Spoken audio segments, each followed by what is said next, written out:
Ooh. Hello. Hello. Welcome to today's stream. Back at it with Final Fantasy XIV and Walker. And I hope you had a great weekend. As I stated from my Stardew Valley stream, my weekend wasn't too bad. It was fun. I got to hang out with my friends, even though that resulted in me having a really late start with the Stardew stream. Cool.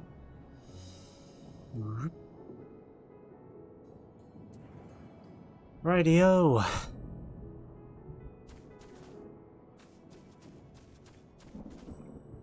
Okay. So, I think before we fully get started with this, am I attuned? Hang on, is it still? Can I still not attune to this? To Ratatan over here?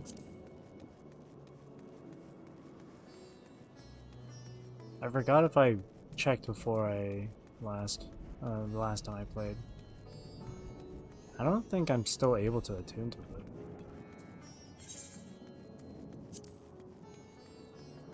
Can I jump down from there? Doesn't look like I can.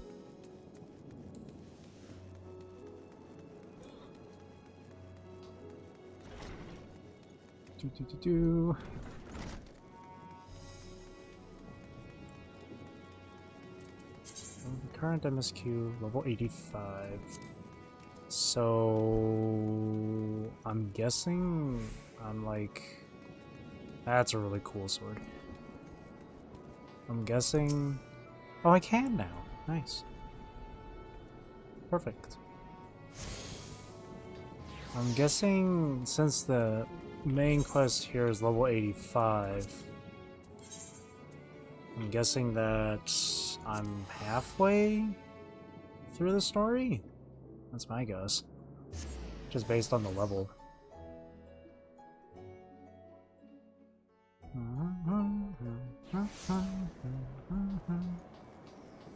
So before we actually get anything going here, let me just do this.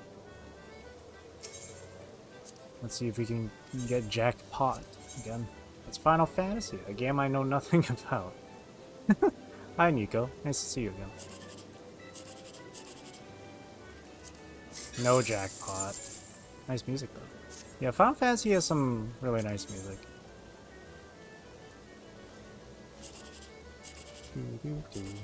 No jackpot. Can I get jackpot? No jackpot. That's tough. And, oh, not this one. Get rid of these cards.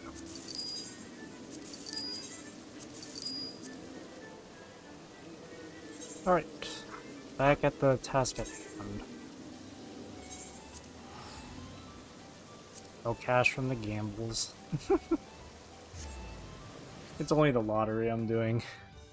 It's really simple. I have to match 1, 2, or 1, 2, and 3 on the card. And any sort of line. Horizontal, vertical, diagonal. Because that's jackpot. Getting 1, 2, and 3 gets me 10,000 coins. But no jackpot today.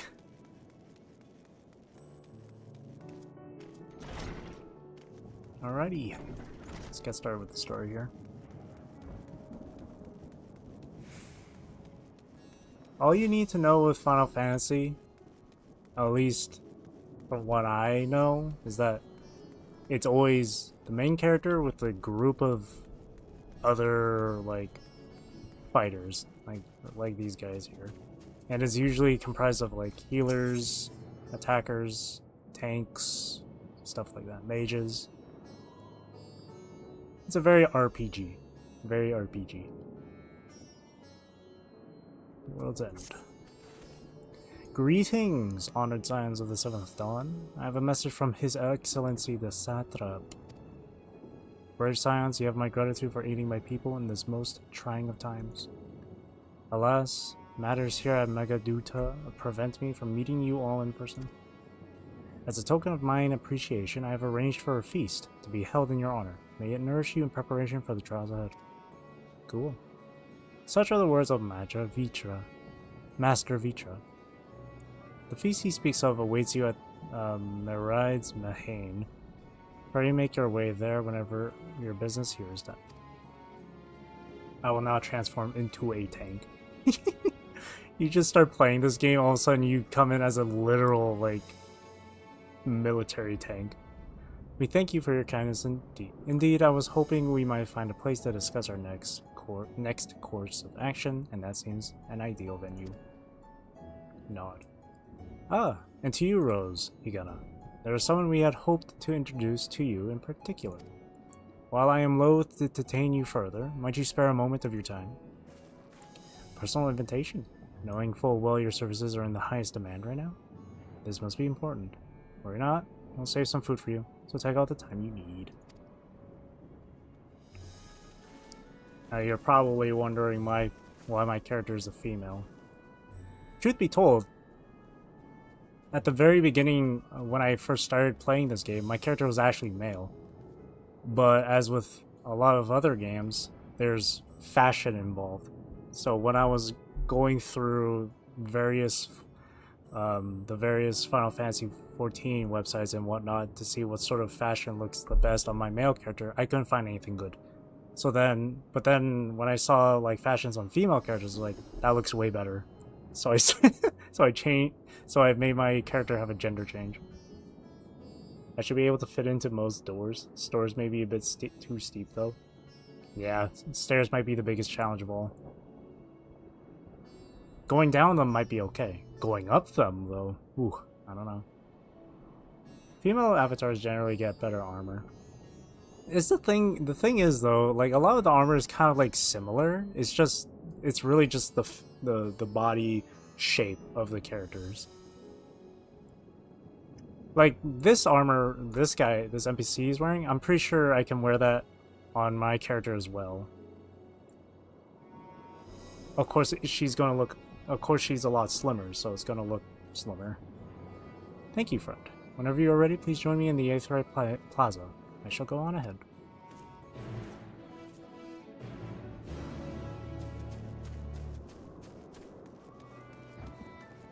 I kind of made it a thing where this female character here, Rose, is like my daughter.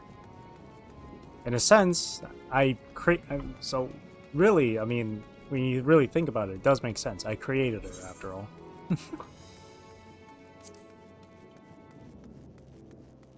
And she's the coolest daughter I'll ever have. Look at her, she looks cool. She's so badass. That's why during my Stardew stream earlier, I mentioned like if I had a daughter in that game, I would name her Rose. This is the reason why. Access to the aetheryte you see there has been restricted to a select few ever since the tower first appeared. We sincerely apologize for the inconvenience, but it was deemed too dangerous to permit the free movement of visitors at a time of emergency, a risk we could not take. In light of recent developments, however, the Satrap has decided that such restrictions would only hinder our efforts to combat the final days. As such, I would encourage you to attune to the aetheryte before proceeding along the corridor, which Rose already did. And in real life, the women's section is much more versatile, with new fashion trends and such, while the men's is kind of just there. Kind of just the classic dad outfits with the occasional cool sweater or t-shirt. That is true.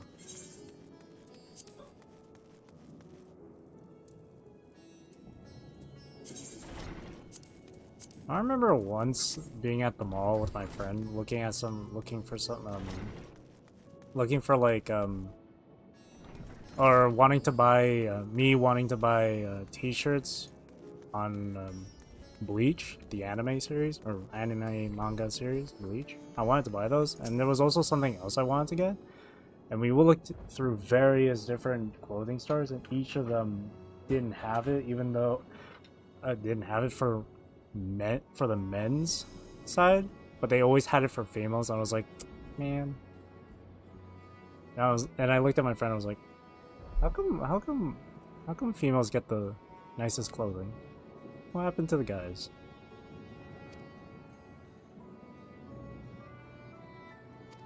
Oh, I should be reading it. Not to say that for guys it's like terrible clothing. It still looks nice. But you're right in the fact, it's just the fact that you mentioned it yourself, like it's just new fashion trends and versatile. What is this? You must be the one. You must be wondering what this place is. You stand in the hall of the radiant host, from where our leadership oversees all of Razat Han's military operations. Sundrop, our destination, lies just ahead. Exactly.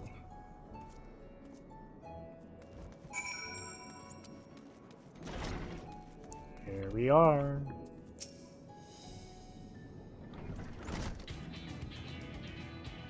Oh, music's kind of banging. Welcome to Sundrop. Without further ado, allow me to introduce you to...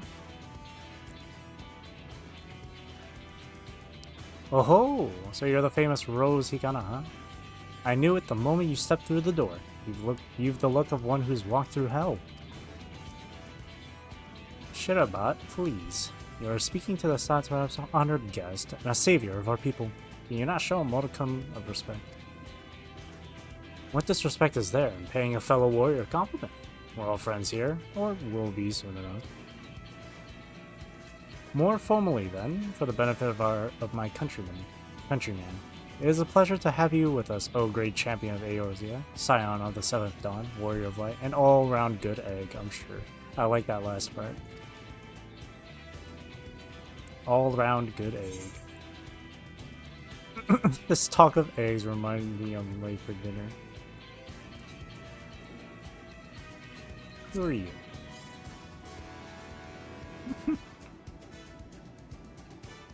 A fool with too many scars and knees that ache in the winter. The name's Shirabat, and I attend to business here. As for what sort of business, how can I put it? Razat Han welcomes delegates from other lands to oversee trade and diplomatic dealings. Then there are military matters to discuss, which is why all these officers are stationed here in Sundrop. I imagine you're more than familiar with each of the nations they represent, yes? We got representatives from Doma. Cool. From the east. Ulda and Alamigo.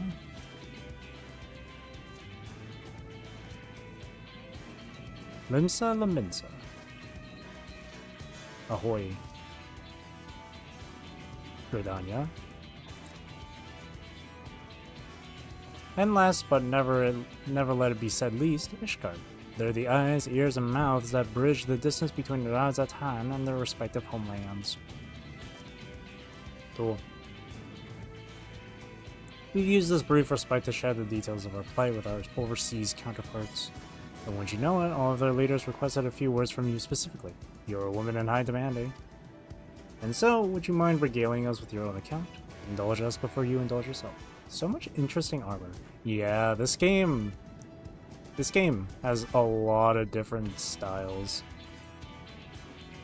Like, this isn't just the only outfit Rose can wear. It really depends on which class you're using.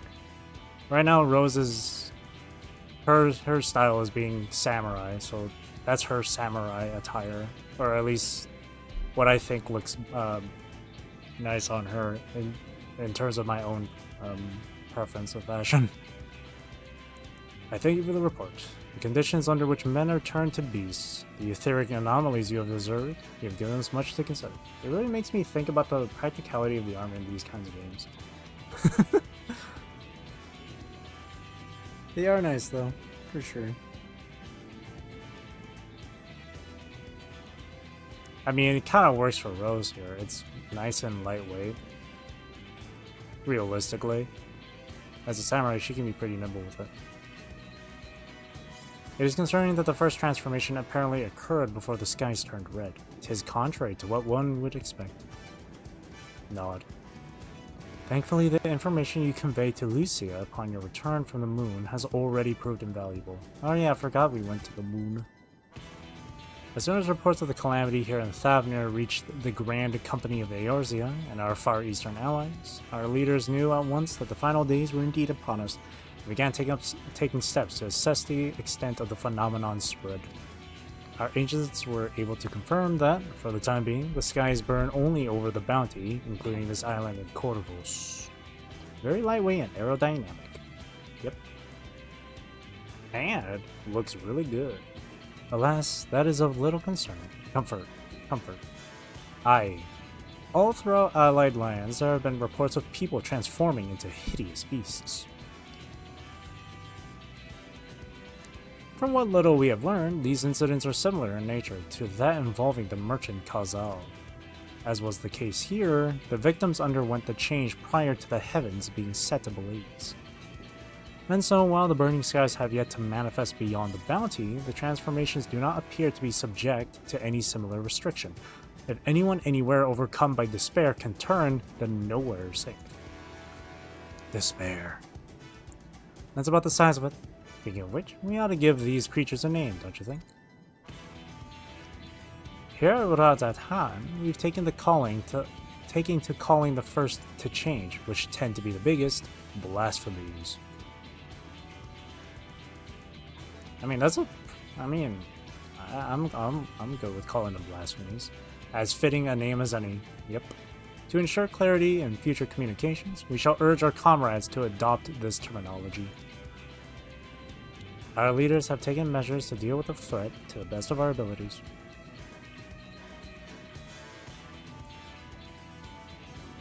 Aye, each nation has assembled their own groups of elite soldiers to put down these so-called blasphemies and their spawn as and when they appear.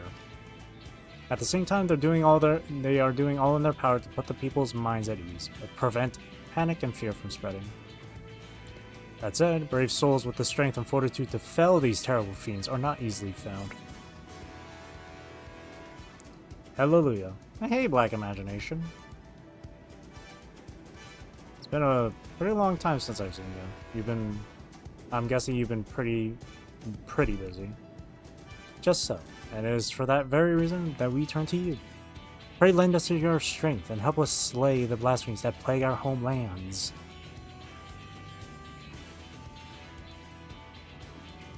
Now, you don't have to give your reply before dinner. I should also mention that each blasphemy seems to possess wildly different characteristics. That works well against one may serve you poorly against another. Was rather occupied? I figured as much. So before you go rushing off to save everyone's day, have a word with the delegates. I'll tell you what to expect. Nod.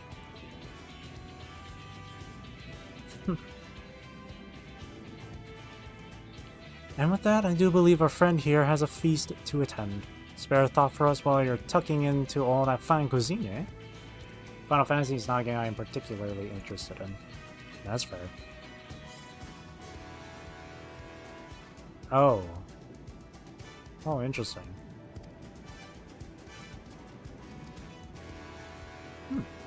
Role quests. It's a separate story. Oh. Yep. Separate story is right.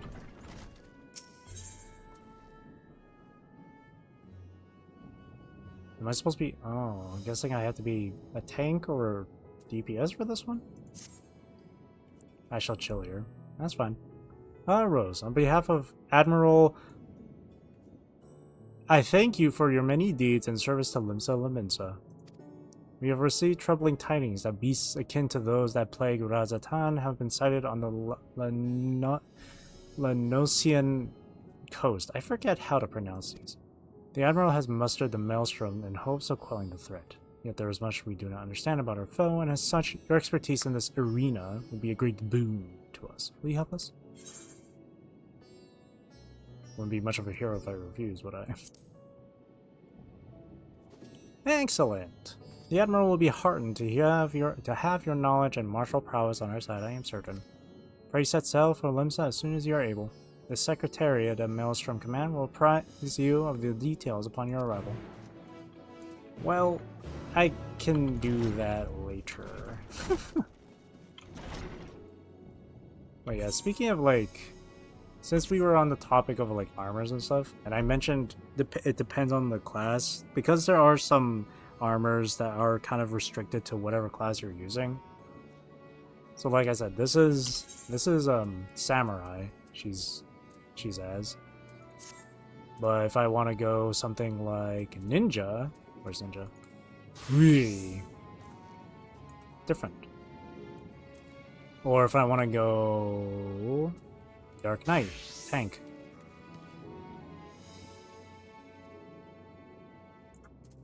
Or if I want to go Machinist with a gun. And Dragoon. And then there's Astrologian. Or Red Mage. You know? Most of our outfits are just in white.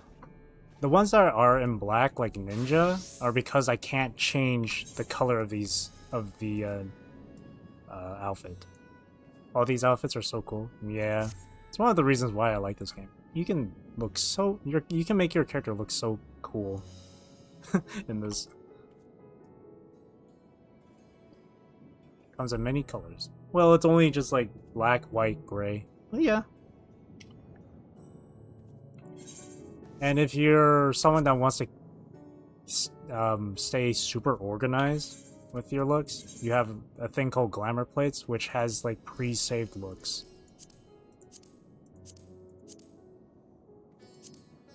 See? You can even have something as silly as this. Big Tonberry. See, she's got a little tail too. Organization, my best friend and worst enemy. I know. It can be so nice, but at the same time, such a pain. I love that outfit, it's amazing. I know. It's great. And then back to Sam.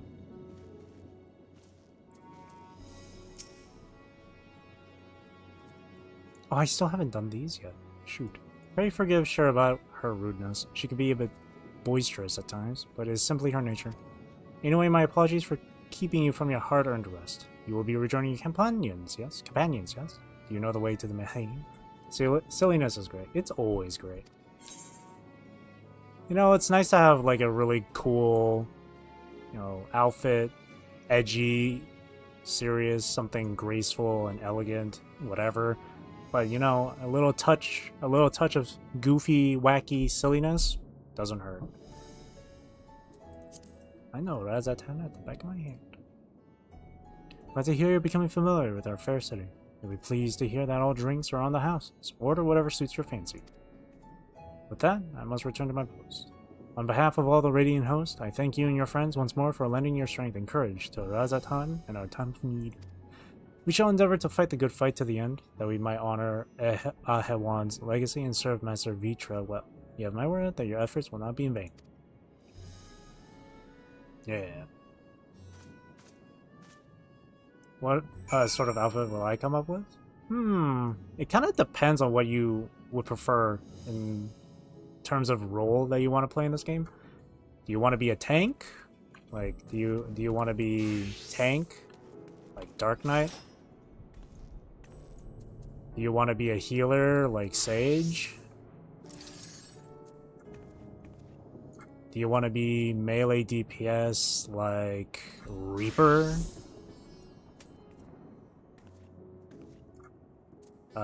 Physical DPS like Bard? Or magic DPS like Summoner? Edge and Angst and Silly. Yeah, there's a lot of there's so many people that play this game, so you can definitely see so many different like combinations of fashion and whatnot. It's really fun. Ooh, that's a lot of quests. In fact, here, let's go to the main plaza here, and we're gonna look at various players here and their fashion. I would expect most of them here will have something really cool looking.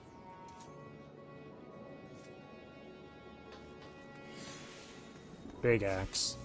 That's cool. Hey, this person AFK, but look at that helmet. Edgy. And here's silly. Chicken. Or it can be something as simple like this person right here.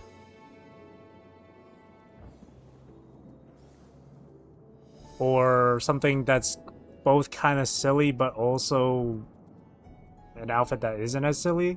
Like this guy's got Elvis hair with cat ears. And they're tiny. So... No.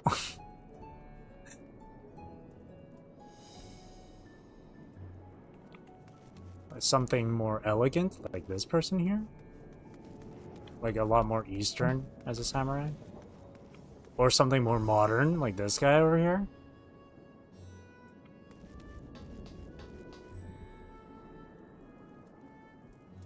Very, you know, very Final Fantasy, this one.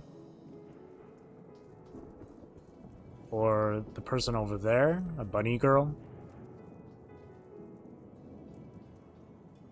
You know, there's a ton of different looks. Yeah, again, modern right here, but cat girl.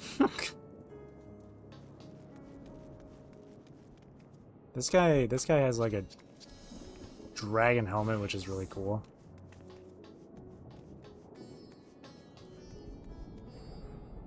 This one's got like a really cool, like, what is that, like a kind of like a fox or a wolf mask with a mane. I guess wolf mask. Wait, that's actually really cool. What mask is that? How different people choose to customize their avatars is so interesting. I know. Every day is a fashion show here.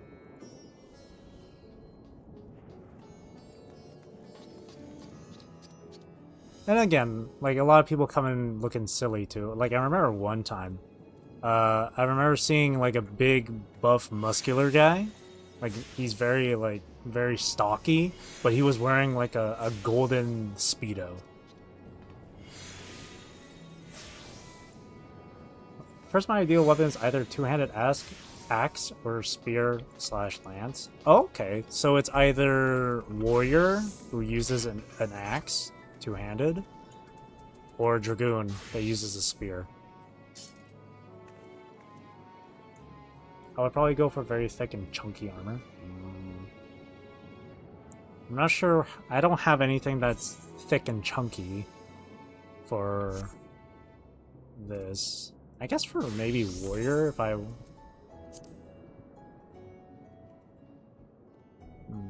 I guess, yeah, for warrior, because I put like I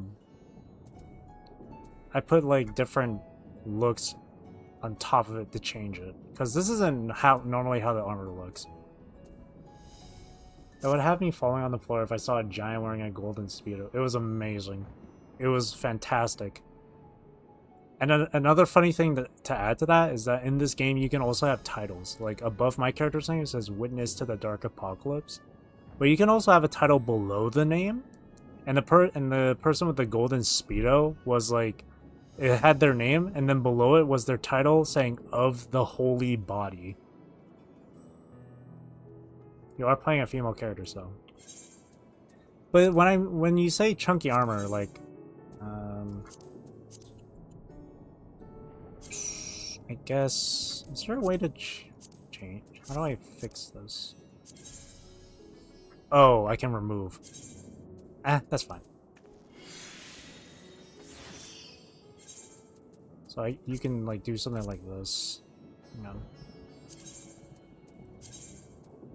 Let me dispel the clothing I have over it. Very holy. So something like, I mean, it's not super chunky because this is a female character, but along along this line, I guess.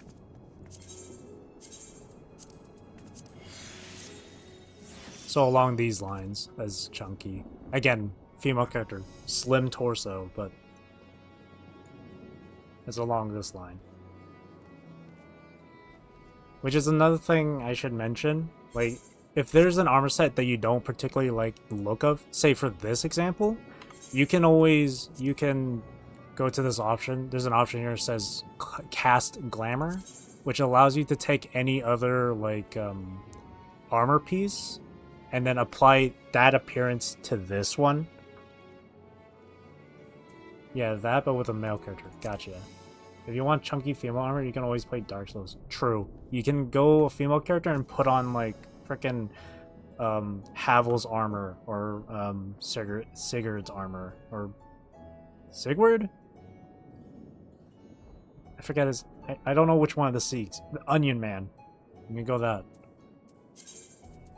But yeah, I don't have anything that's chunky. I mean, this one. I mean, you can go with this.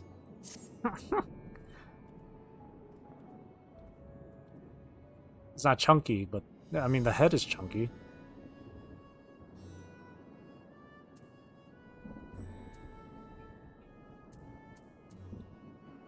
I think the only thing close to being funky, quote-unquote chunky on my female character would be Dark Knight. The armor is a lot more thick looking compared to others. Or maybe a healer. Or this one, my Quincy look. That's one route. The other route is probably just copying Gandalf. True. If you can be a black mage and do that.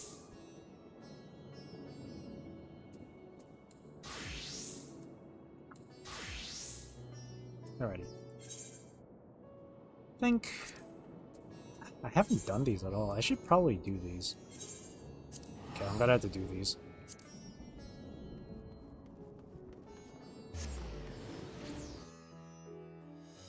And another route is just to go full on silly. Or cosplay even. There are people who've done cosplays. For some reason this highlighter I'm using that has no scent is making me lightheaded. That's kind of weird. I'm guessing it's a highlighter. It might be, yeah, maybe. Should get this mission here done.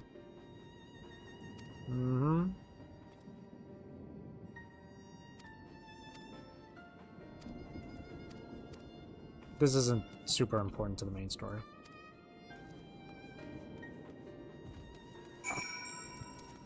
It's also extremely hot inside the house right now. Meanwhile, here in Canada, it's nice and cool.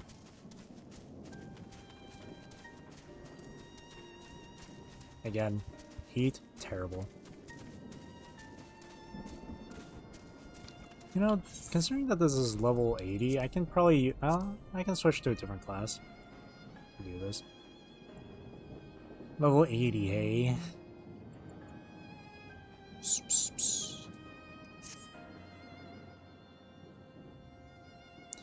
I can go...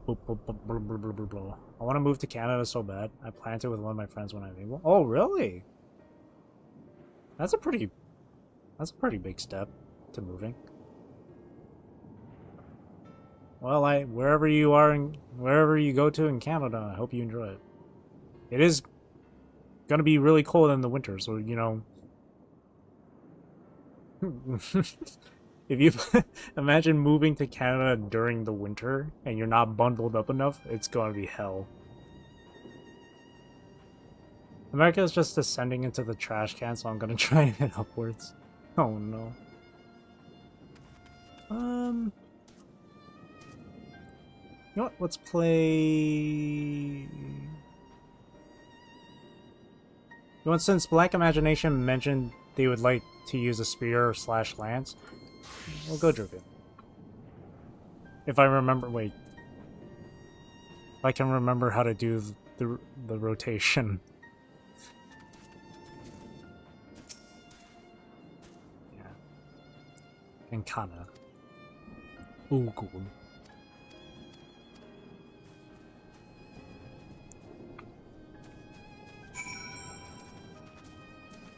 It's good. Oh, wait, how far is this? Okay. Let's ride.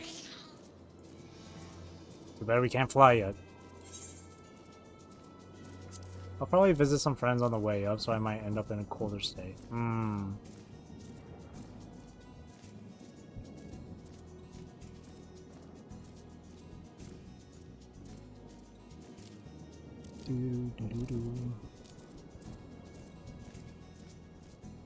Nothing like going through the wild on a flying eyeball.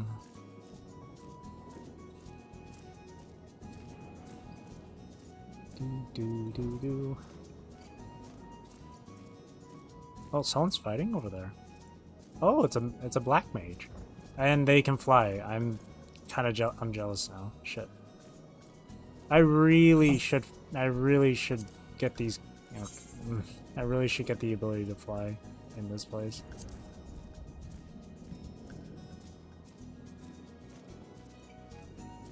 Saka.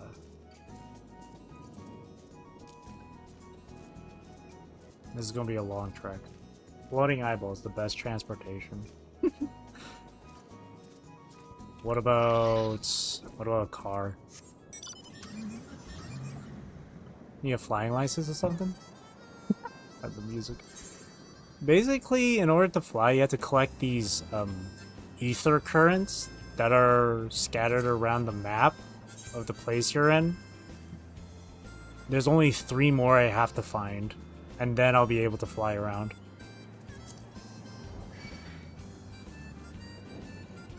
So, kind of. The music you hear when you enter Texas according to the movies.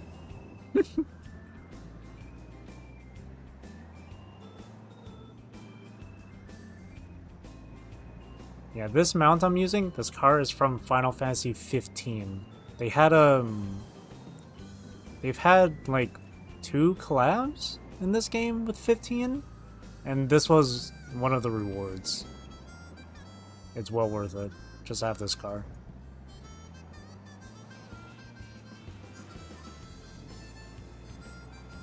They have the Batmobile here? Yes. Alright. I don't know if I'll be able to remember how to play this freaking class. Wait. Boom. Jump. Jump. Bang claw.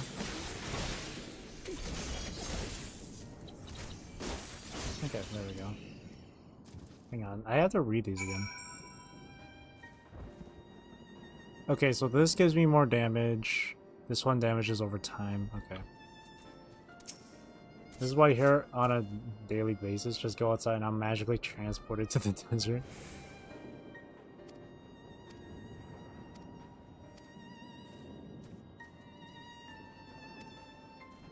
I forgot the supplies. We're really gonna leave this kid to pick up the supplies and go, eh? Okay, we have to cross the bridge. Nice. Good mount.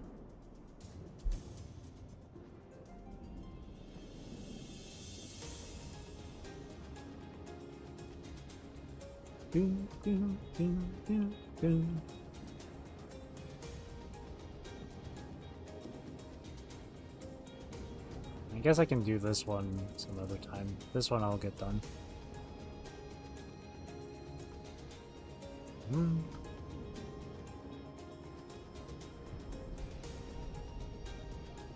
I really should go on this game, like, off stream, just so I can get this shit.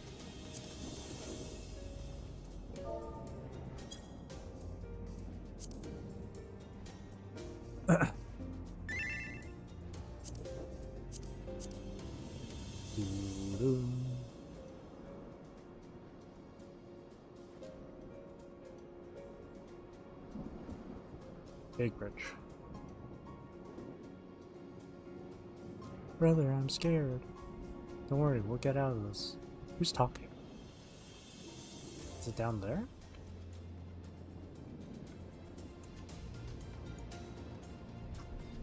Hmm.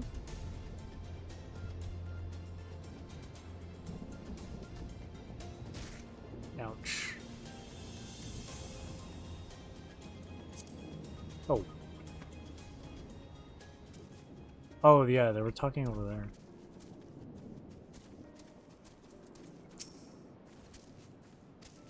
Hmm.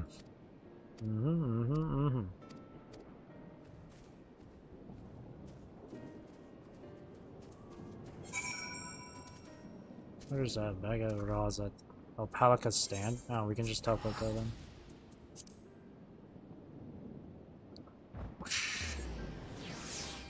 Doo-doo-doo. Playing.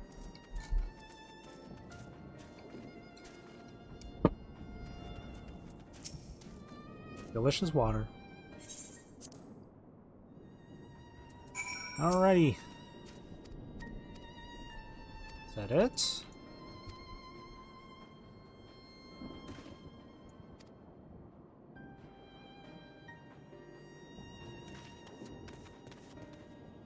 Oh, it is it. Nice.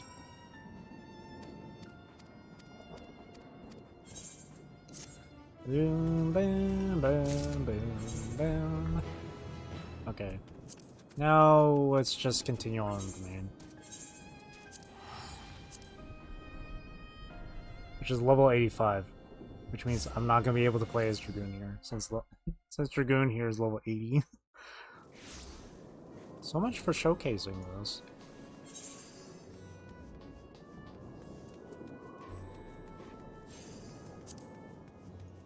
I guess I could showcase with a training dummy somewhere.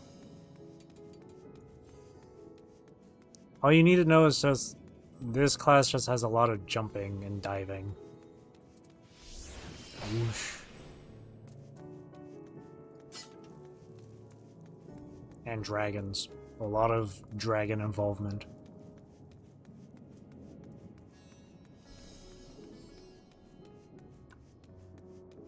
That is so cute. Look at that. This little elephant person.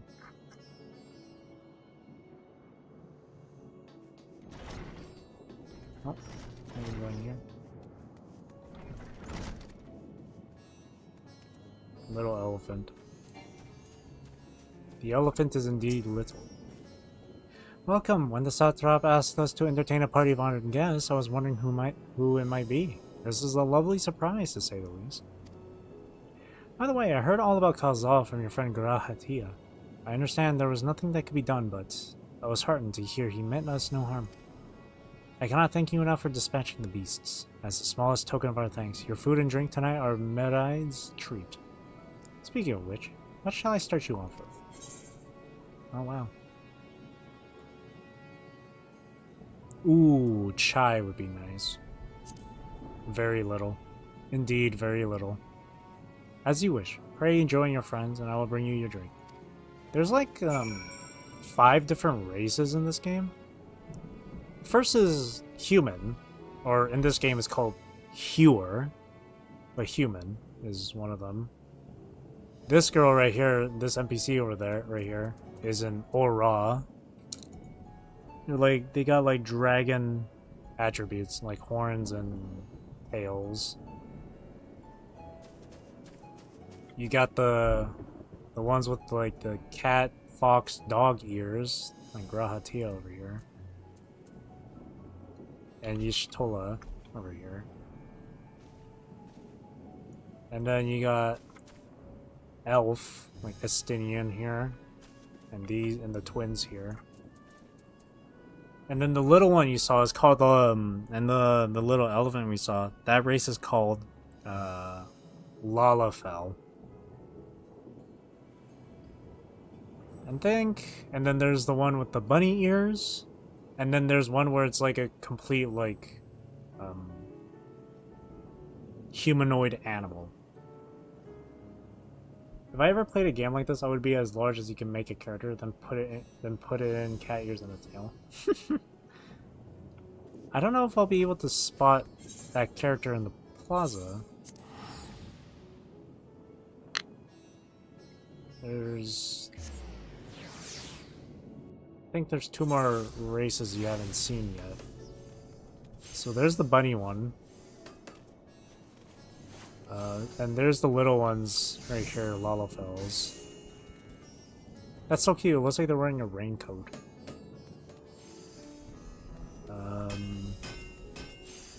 Races that you can play as. So these elephant guys don't count. So tiny. They are very tiny. Huh, you don't really see a lot of the other guys here, hey?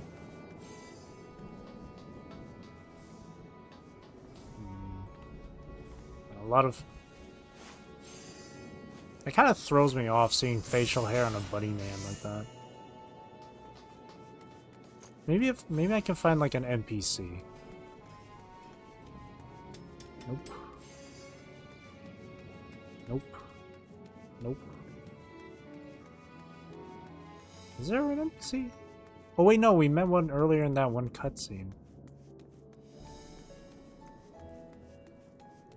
I'm not gonna be able to point him out though. Eh.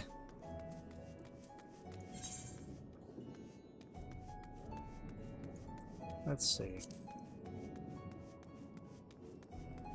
Yeah, everyone here is just slim. Or tall. Or both. Oh, this person's name is Drakengard. I like that. I appreciate that. Eh, whatever.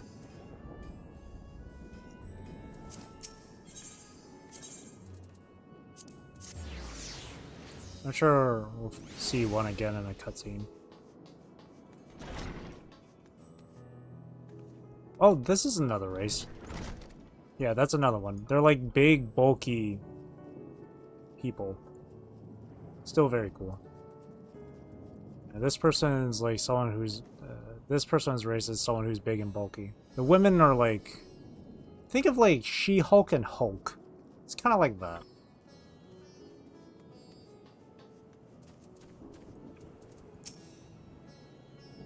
And then the other race, I think the last one, is like... big, furry males. Basically. The female variant hasn't been released yet. Apparently they're gonna release it sometime. Welcome back. Whatever did the Radiant want with you, pray tell? Stuff. Our allies have sent military delegates. That's news to me. Mind sharing the details? Cutscene.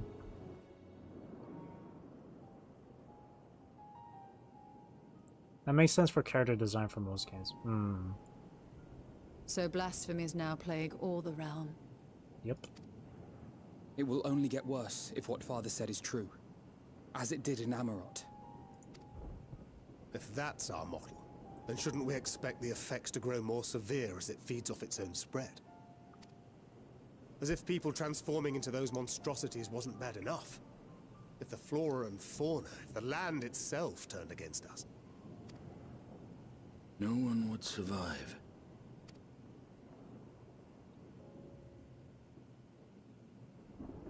Well, I guess that right there is bulky enough for armor, eh? What the Estinian over there? Here's your order, friend.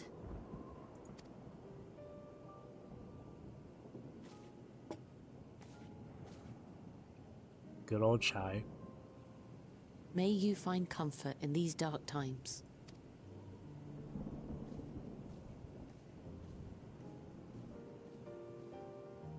Where do we go from here? If there's one thing we've learned, fighting blindly and simply reacting to what comes will accomplish nothing. We must find a solution that addresses the fundamental cause. Before our strength is exhausted, before this crisis spirals out of control. Is there something, anything we've overlooked? If there is an answer, Hydaelyn herself will have it. 'Twas she who bound Zodiac and forestalled the final days. Alas, we have heard naught from her since the Tower of Babel.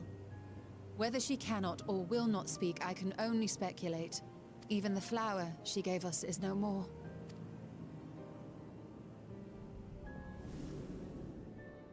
Rip the flower.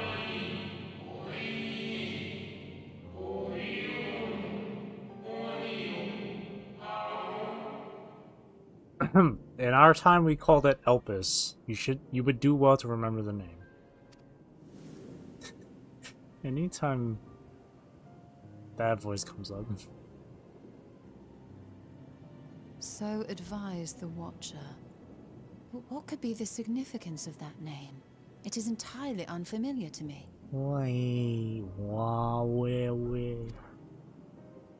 To me as well. It meant something to the ancients, though. In our time. Indeed. Most surely. Yet I do not recall a single mention of it in the records of Anida. Another dead end. And quite literally. It's not as if there are any ancients living we could go and ask. Not alive as such, but not quite dead.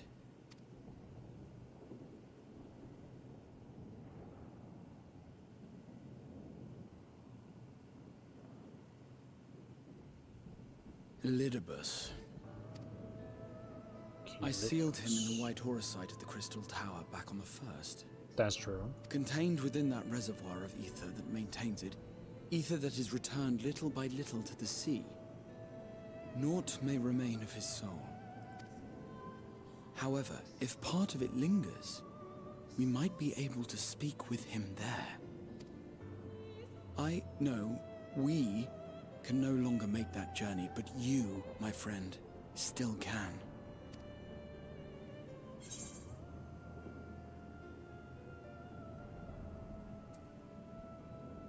Yeah, worth a try. Yes, we can but act and hope for the best.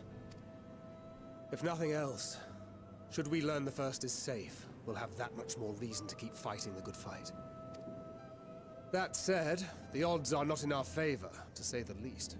Which is why we're fortunate to have Urianger up there on the moon, working hard to make all the necessary preparations for our departure, should it come to it. And why we have nothing to lose by staying the course till the last instant. Indeed. To the last, let us all do what we can. I will consult with Master Matoya and see if she knows of a way to reach Hydaelyn from the ethereal sea. And I will visit the nation's leaders and attempt to ascertain how far the final days have progressed elsewhere. I can only imagine, like, people who are very, like, who don't know a single thing about Final Fantasy XIV, let alone Final Fantasy as a whole. They hear all these names and they're like, huh? Keep me abreast of your findings.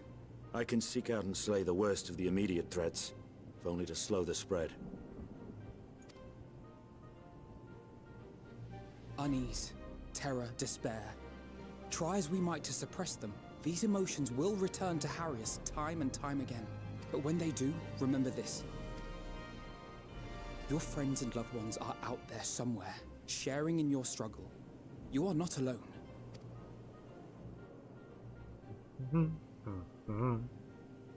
So ends the brief respite before the next revelation. Yes, so much left for you to see. Where beginning ends, and end begins. Yes.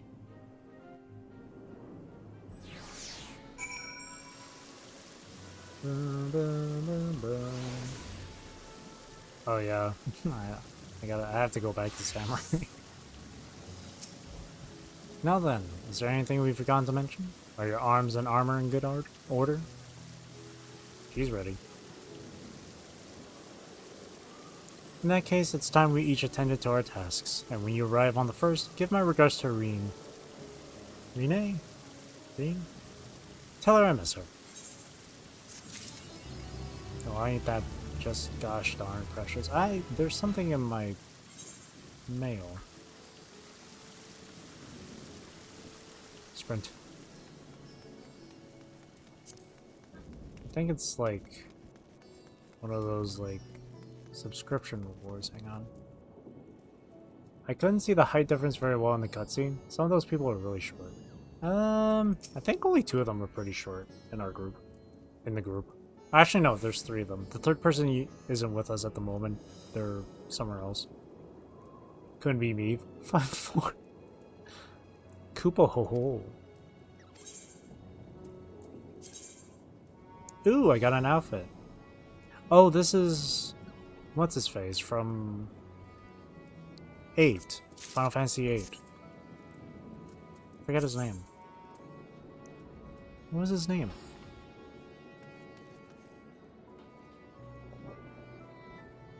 I can't remember his name. Shit. I can't remember his name. It starts with an S, I think. Okay, compared to Rose...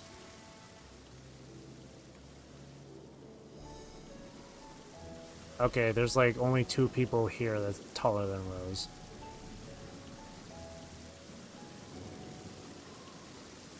I need to remember not to sit weird on the floor. It's giving me scoliosis. How? I have to wonder how you are actually sitting on the floor, though. For it to be considered weird.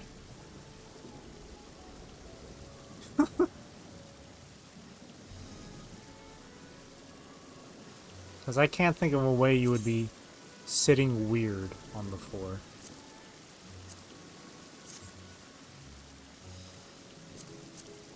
I'm leaning to the right enough in my day-to-day life, it actually messed up my spine. Oh, really? You lean to the right enough in your day-to-day life. Whoa. Yeah, you should try and like balance that out, eh? Lean more to the left.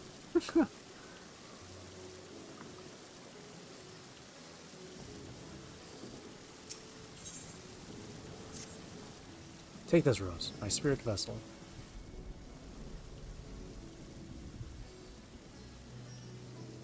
Empty now, of course, but it should allow you to operate the tower systems in the umbilicus? If even the smallest fragment of Elidibus's essence remains, it should be possible to locate it.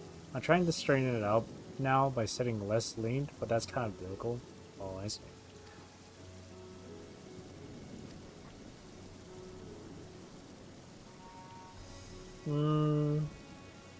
Because I just today found out I had spine curves. Ooh. Have you tried like sitting against the wall? Not with like your back against the wall, but like your right side against, like onto the wall. Or maybe sitting in a corner or something.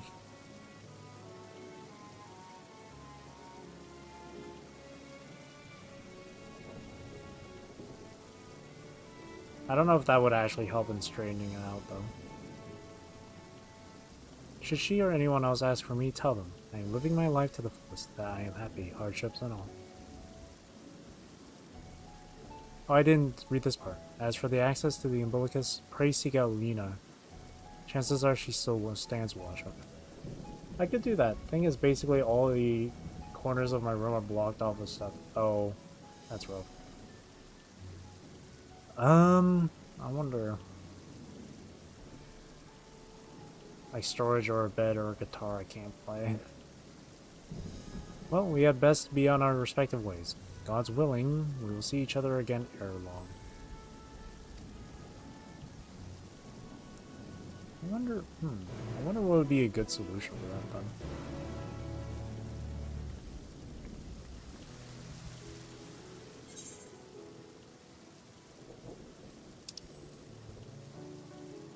Return to the Crystarium.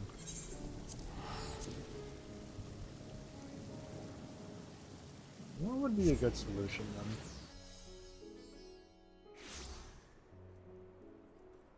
Thankfully, it's only like bent a few degrees, so it's not nearly enough to need braces or anything. Oh, okay.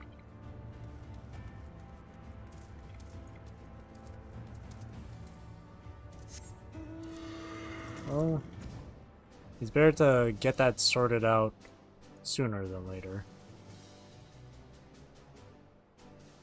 So, try not to lean too much to the right this time. Otherwise, otherwise you'll end up needing braces in the future.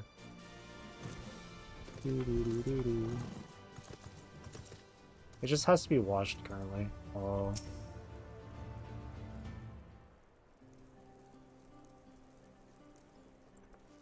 Rose, you are returned.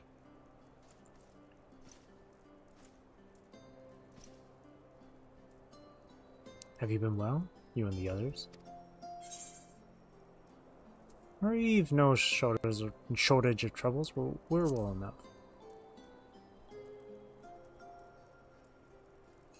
Then things are much the same for you as they were here. My lord is doubtless enjoying himself.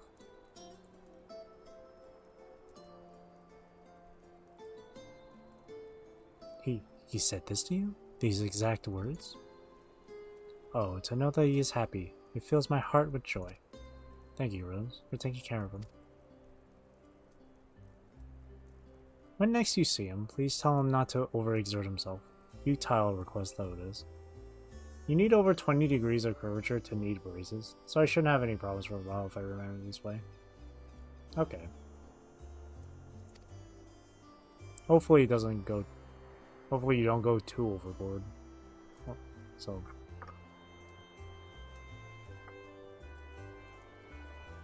I'm sure it won't... you know what? I'm sure it won't come to that point where you need braces. Tell him that all is well here. All is well here.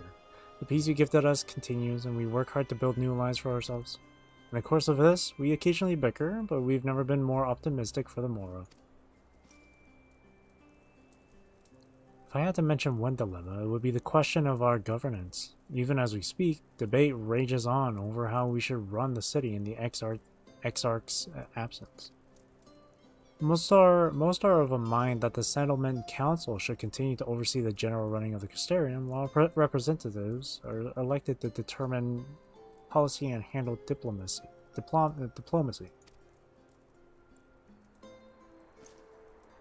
Thus far, nothing is set in stone, but however we choose to proceed, we will not replace our... No one could. Yeah, I doubt I will. I can just owl my neck to look at my spine to see if anything changes. Owl my neck.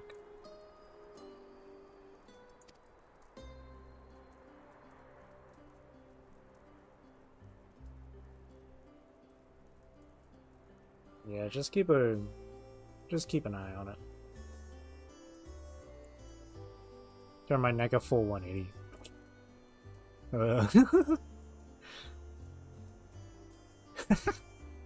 I just never heard of that sort of term, owl my neck. Have we recently observed any unusual phenomena? No, I cannot say there have been. Curious that you should ask me this question, though. Some days ago, Rene came and asked the very same. She was rather unsettled, in stark contrast to how cheerful she has been of late.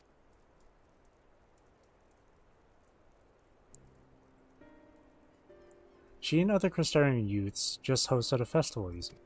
It proved so popular that there are already plans for another celebration, one much bigger than the first. Pretty sure I made that up. There's just no better word for it. I like that though. Owl my neck.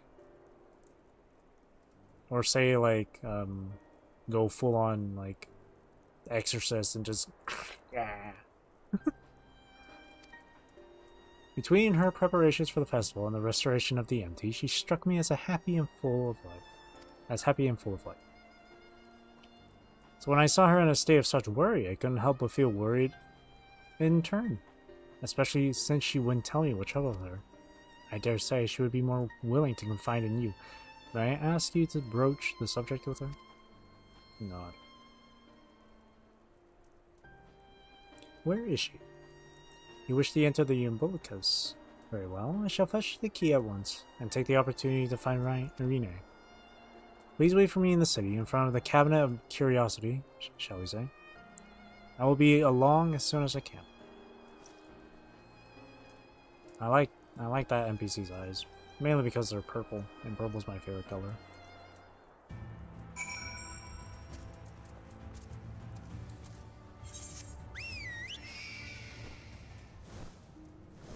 Wait, where are we? Oh, over here. Oh. Purple is a good color. It's a very nice color. Look at this place, too. Whew. Gorgeous. The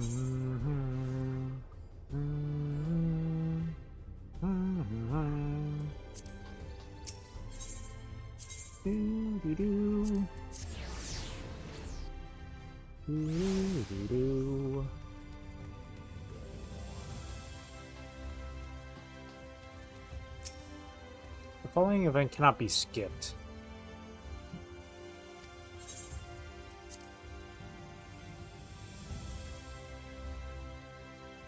I expect there to be voice acting if it's an unskippable scene here.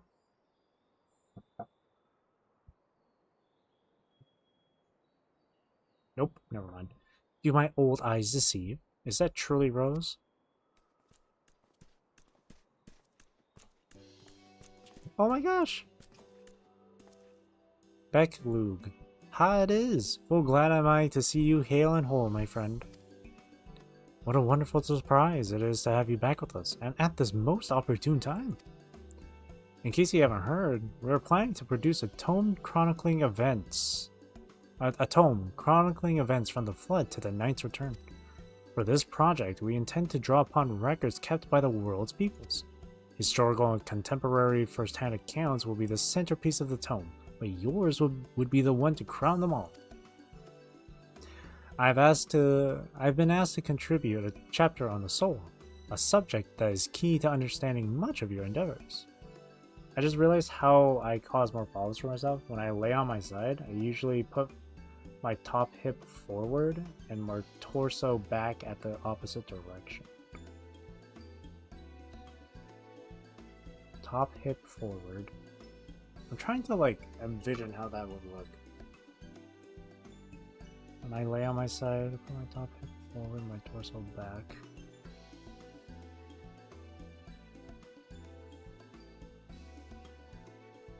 I'm trying to envision that. That's...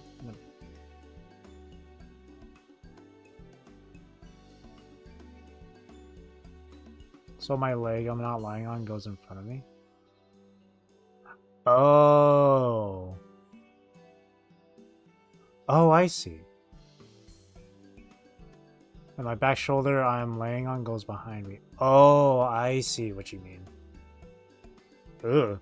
Yeah, so you're like really, so it says, so it's like it's like twisted in a sort of way.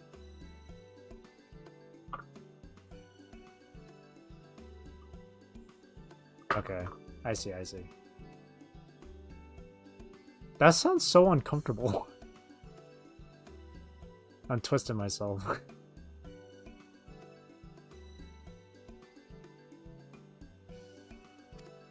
In the course of developing the spirit vessel, I gained invaluable insights into travel beyond the Rift. Knowledge that will allow me to attest to your existence and deeds. That sounds so uncomfortable, though.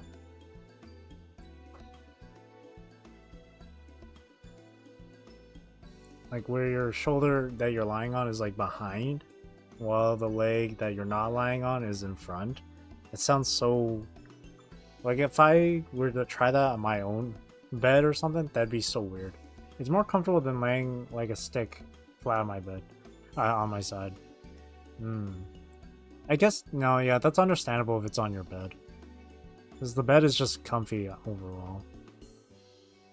Unless you're talking about the position itself being comfortable. But I'm pretty sure it's just the bed that makes it feel comfortable.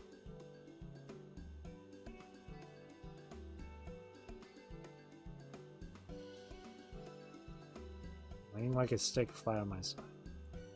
I can't just imagine that you're just like stiff, like straight body stiff on. The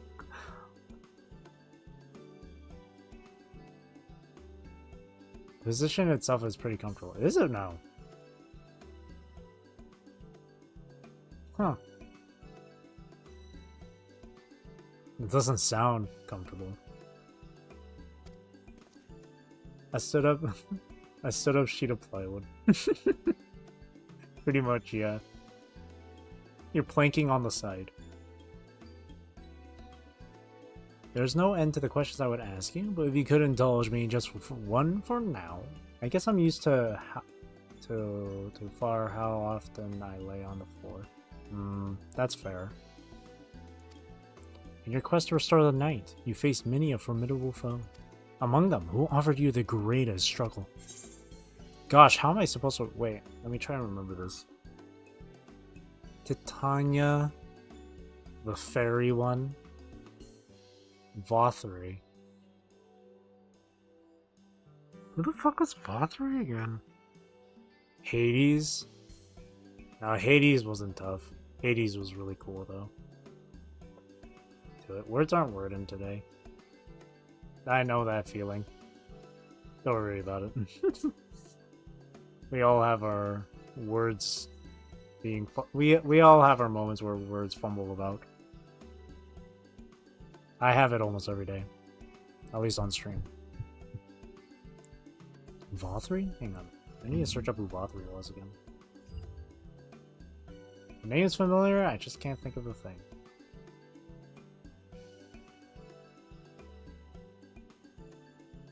Hang on.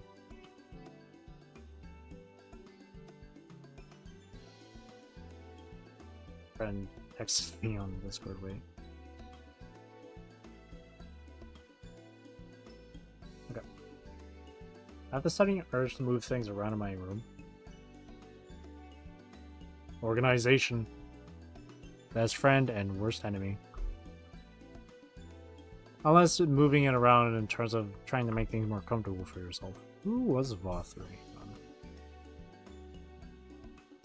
Oh,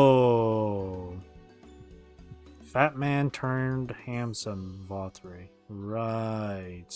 No, he wasn't too troublesome.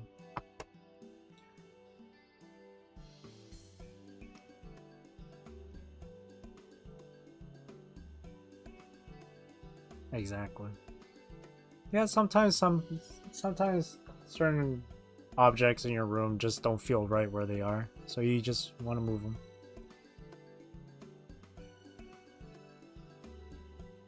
That or if it's like really messy, you just want to get things cleaned up. I don't like my back to the open, but would having my back to a window have the same effect to me? Same effect to me? Back to the open. I mean, my back to a window? Okay, well that depends on whether or not that window is open or closed. Cause right now, my back is to the window. But I have the curtains closed on my window. I'd feel a bit uncomfortable if I had the curtains open. Especially during the night.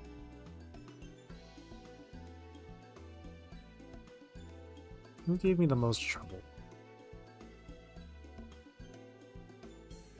Who bore the burden of his people? I guess Vothry. My chair already faces a window, but I'm questioning putting it right to the window.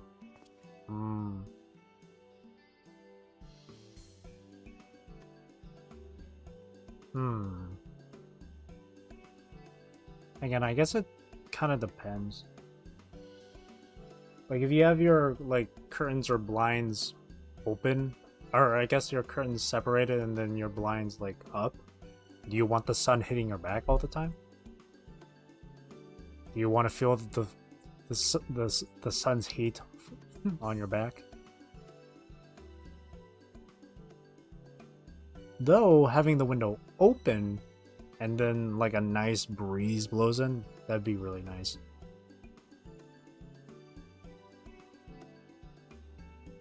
Well, if your back is to the wall, to the window, and you're at your desk, and you have like a computer on the desk, and then the light shines on the computer monitor, you're not going to be able to see very much on the screen.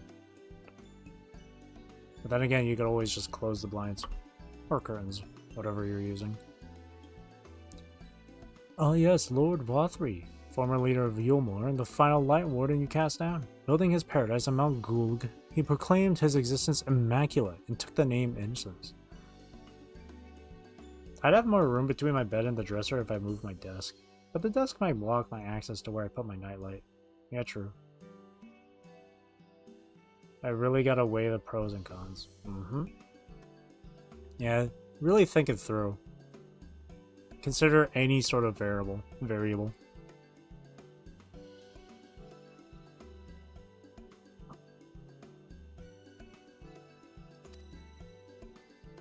Your reckoning with him was, without a doubt, a defining moment in history, and we will see that it features prominently in the tome. I knew you'd love to talk your ear off, Morin, but we really should be on our way. Those documents from Yulmore won't collect themselves. Of course. And afterwards, would you care to join me for tea? I was hoping you might clarify a few points in your treatise. Till next time, then. Do tell the others to look after themselves. Our overzealous friend in particular, remind him not to overexert himself, and again, till his ears fall off, if that's what it takes for him to take it to heart.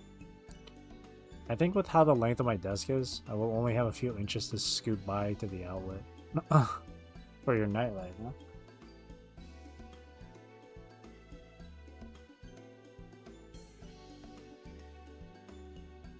I could put the desk at a certain angle.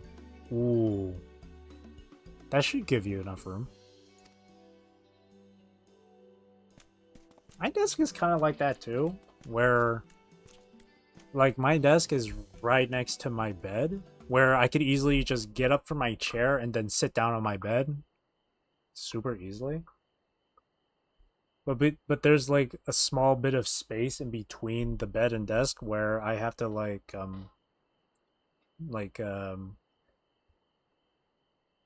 fucking how do you say those? Not scoot. Well, kind of scoot over just to leave that particular area, just to, you know. And there's a ton of room for me to do that, but on the other side of my desk, like across from the opposite side of my desk from where my bed would be, is my piano. And I'm too lazy to move it.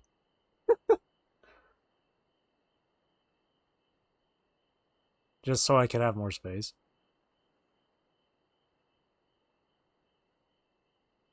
Gasp! Is that the Warrior of Darkness? Edgy. Oh! It's her! It's really her! What are you doing here? If you're going to battle, I can give you some medicine. I made it myself. Best not, Riki. You'd only give her a stomachache. We've come to see Morin to get his advice.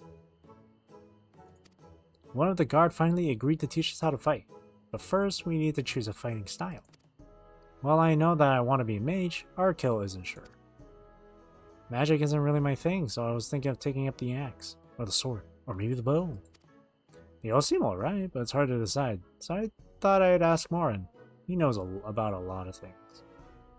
He knows about lots of things. I could have it diagonal, or I could have it so the short side touches the window. Whichever gives you easier access to the outlet. Though I would imagine both options would give easy access to the outlet.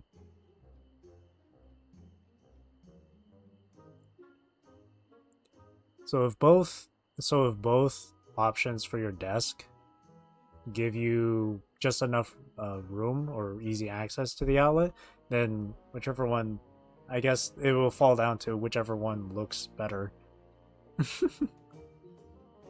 Or whichever one you feel more comfortable being in when you're sitting at your desk. I'd have more access to the window if the short side touches the window, depending how close to the bookshelf I put it. Now I have to wonder just how big or small your room is. He's in here? Aw. Oh. Why don't you have the Warrior of Darkness choose for you? What do you think suits our kill best? Axe, sword, or bow? Our room is very small. Okay. So just judging based on our conversation, you got a desk, you got a bed, a bookshelf, and a dresser. You got a small room.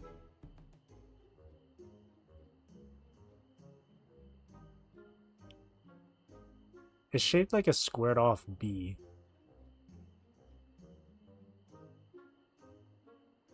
Squared off B. I think I can picture what that kind of looks like. Squared off B.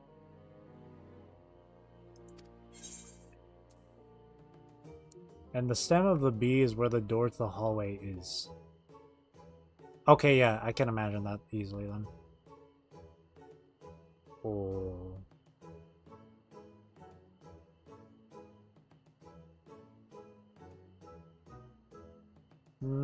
Now I'm trying to imagine where the window would be.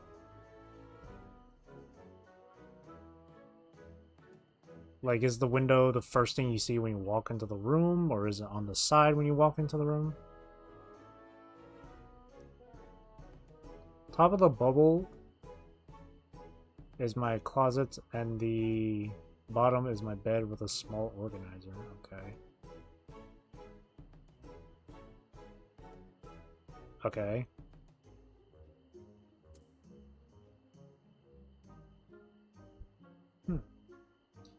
Mage. I'm guessing healer. To protect the sword. The sword. If you took up the sword, you could be just like Brandon, the Warrior of Light. I love that tale. Let's borrow the book today. It's really popular though. I hope it's still there. Thanks for helping me decide Warrior of Darkness. I'll start with that style and maybe try something else later. And when I get really strong, I hope to have a bout with you. I don't know if you'll be able to handle Rose. She's champion. Ah, youth. Such hopes and dreams. So if you're from the door, from the door which is on the right, the window is to your right. Dresser is almost right in front of the door. So if you enter from the door, which is on the right. Okay. The window is to your right. The dresser is almost right in front of the door. Okay. If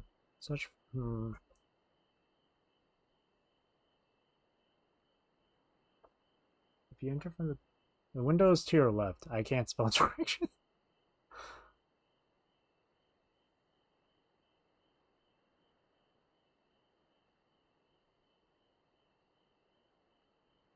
Stem of the B is where the door to the hallway is. Okay.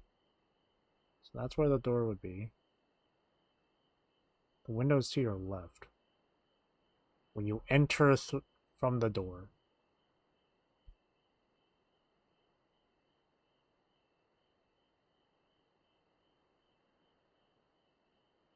I'm stuck. Okay, now I'm having trouble imagining it. Such fun she's been having basking in the adoration of musty-old bookworms and wide-eyed younglings. But does she spare a thought for me? Of course not. If it was on the right, it'd be peering into another bedroom.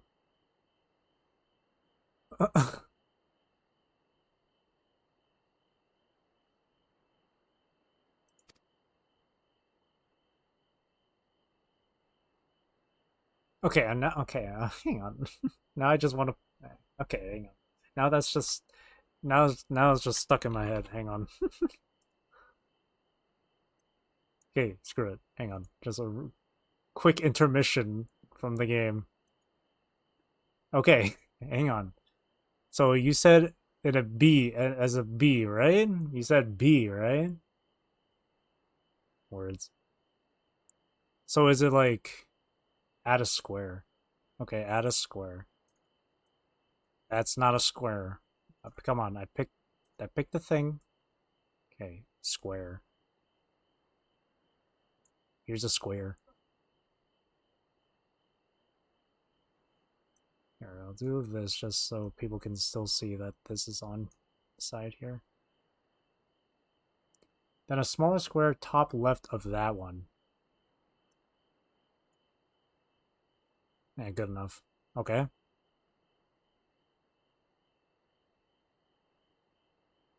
You mean like this or inside it? Sorry. Perfect. Okay.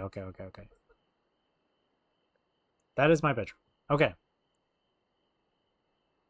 Gotcha, okay.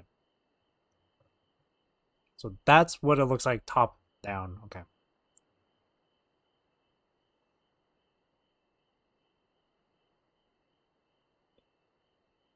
The smaller square is the doorway. Gotcha. Okay.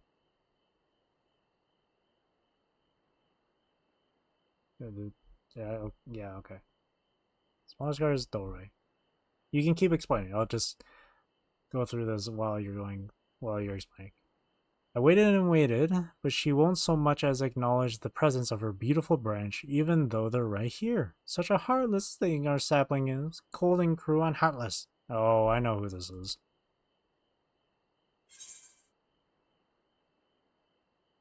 Oh, faithful Feo, loveliest of branches, how I have missed you. If you truly missed me, you should have cried for me at the top of your lungs the instant you arrived. And make up for it, you will call with twice the passion next time, though for there to be a next time, you've some struggles to overcome. So my adorable sapling, the world is on the verge of destruction, isn't it?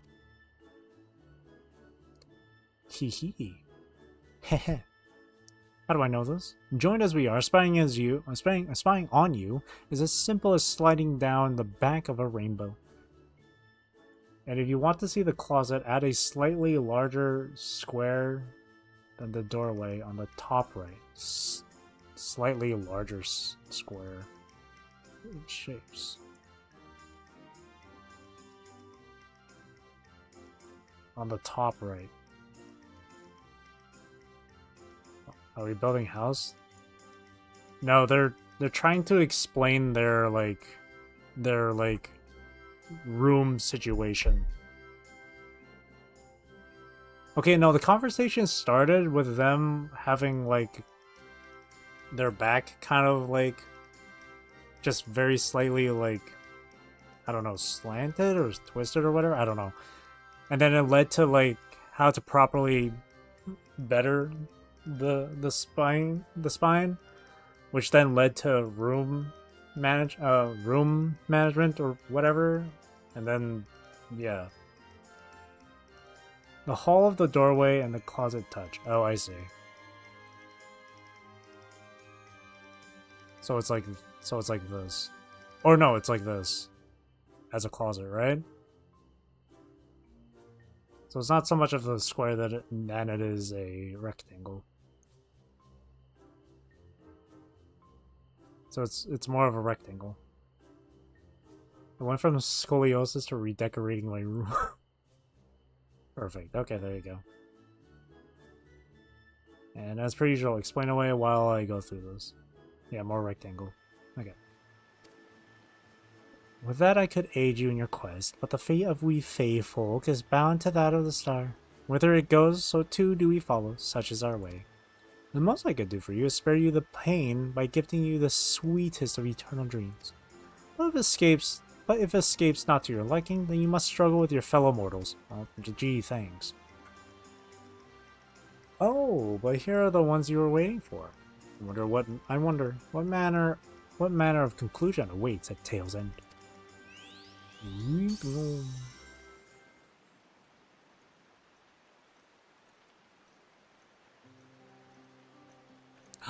Renee! My apologies for the delay. Rose, it's so wonderful to see you again. You doubtless have much catching up to do, so I shall leave you to it. I've taken the liberty of unlocking the umbilicus, and you may enter at your leisure. When you when you walk straight into my room, there is a cardboard box blocking another door to the left. There is an amp to your right, and after the amp is a dresser. Jeez, hang on. When you walk straight into the room, okay. Blocking another door to the left. So what, the cardboard would be like right here or something?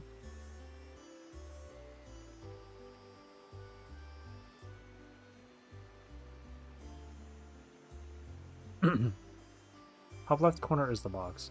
So I'm guessing this is where the cardboard box would be.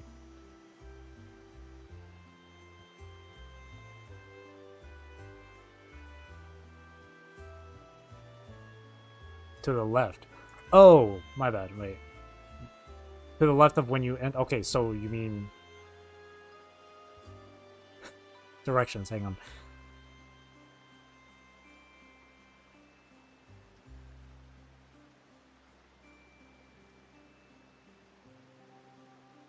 Wait. I got confused when you mentioned top left corner. Hang on. So you're saying the cardboard box is here because that's to the left of going into the room, from going into the room, right? Top down is top right. Okay, top right. So the box would be, no, not here. The box would be here then, right?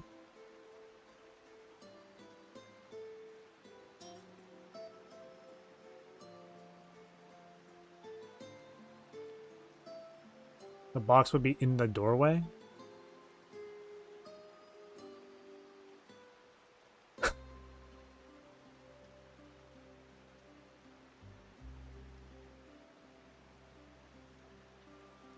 Okay, hang on. So top right of this, my room is just, okay, so start from the doorway. So from the doorway,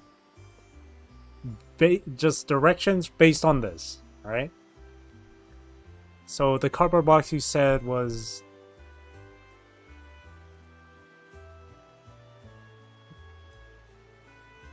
right, top down, the box is top right. So the box would be here then. Right?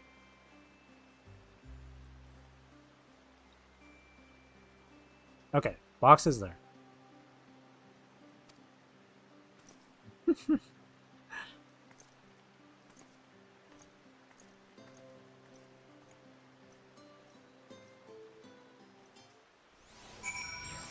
Why is the umbrella? Okay, okay.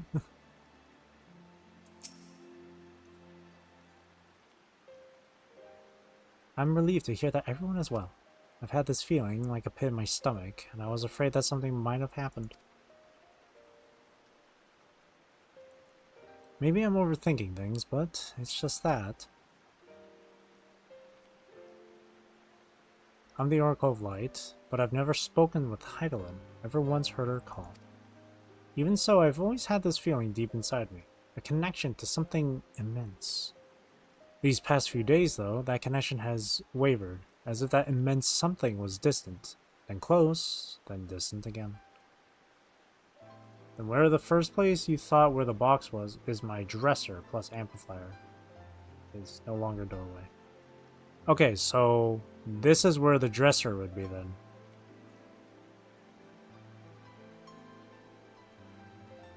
And the amp you said would be next to the dresser?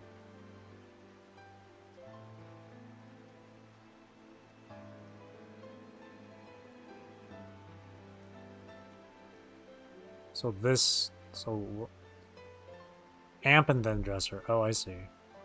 So amp would be here, and then dresser, oh, whoops. Amp and then dresser right here. Like this, right?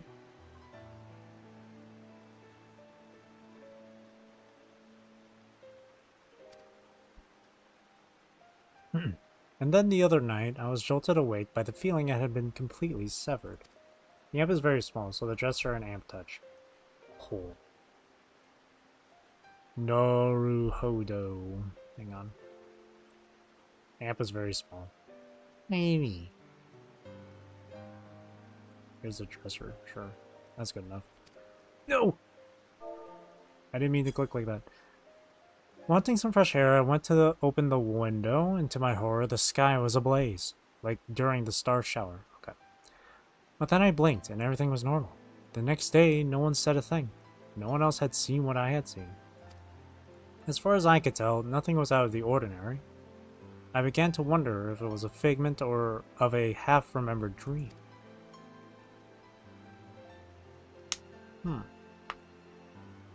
This room building is going perfectly. Rose, what are you not telling me? Well, what you're describing, Renee, is happening in our world. I have to know, please. It doesn't matter how terrible it is. Well, people are dying. Oops.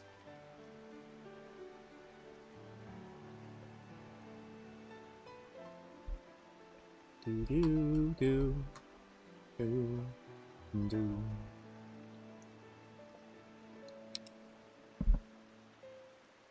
It wasn't my imagination then. The doom we witnessed in Amarant has come again. I can't believe it. Like I told you before, all is well here on the first. So don't worry about us. Please, look only to the threat before you. I will let you get a little bit further through the storyline before I continue to describe. Alright. We're fine right now, and even if we weren't, we've learned how to survive. Should the final days reach us here as well, you may be assured we won't go quietly. No, we'll hold on until you can find a way to save all of our worlds. So long as you continue your fight, so too will we, united in purpose beneath a blazing sky. Nod.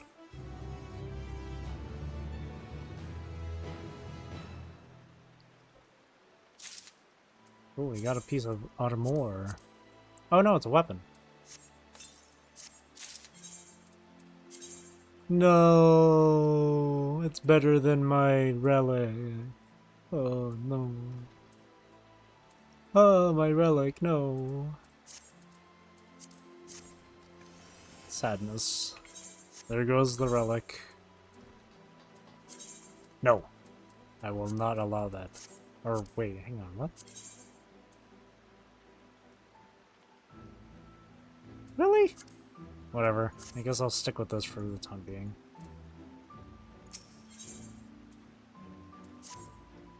You're headed to the Umbilicus to consult with Elidibus, right? I'll do some consulting of my own and speak with Lena. Decide how we might best prepare for the final days. It's farewell for now, but we'll see each other again. I'm certain of it.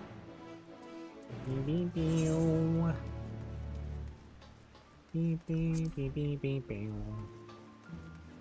Wait, where was the thing? Oh, it's over there. Ah, this sword doesn't look that cool.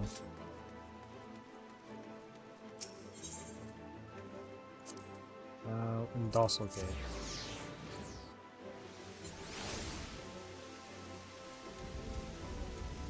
Stairs.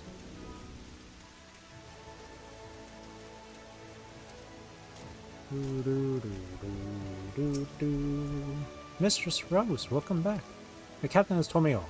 Give me the word, and I will show you to the ocular. Proceed. Ocular.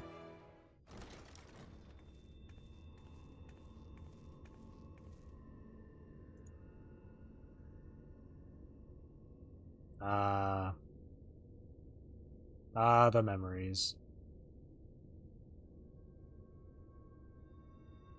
Shadowbringers was great.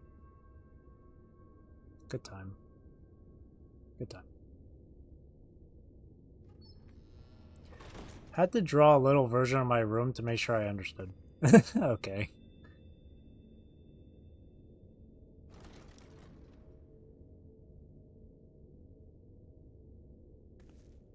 Ooh. Books. Knowledge. Where's the Lamborghini?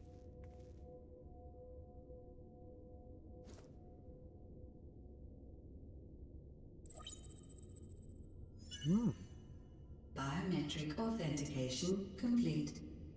Please state your business. Please state your business. Acknowledged. Reinitializing Circus Tower systems.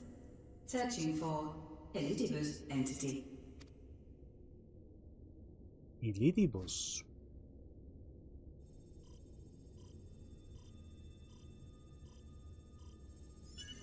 Target located in subterranean core power accumulator. Projecting image.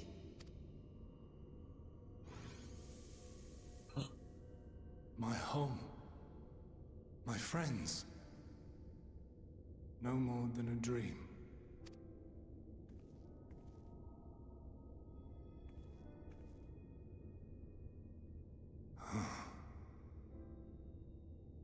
You. Why have you awakened me? I no longer sense those places beyond, or Lord Zodiac. You must explain all.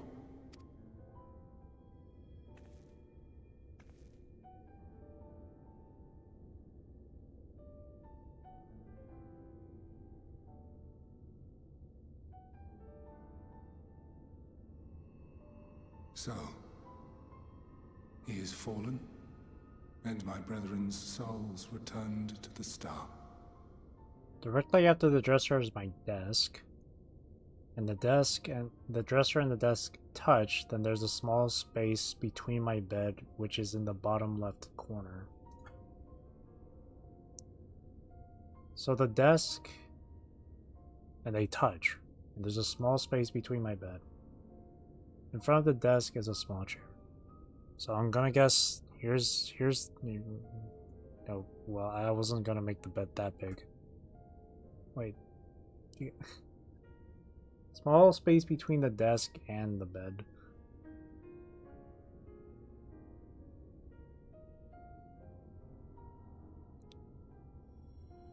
So what the... So... This is a bit of an over-exaggeration with the bed.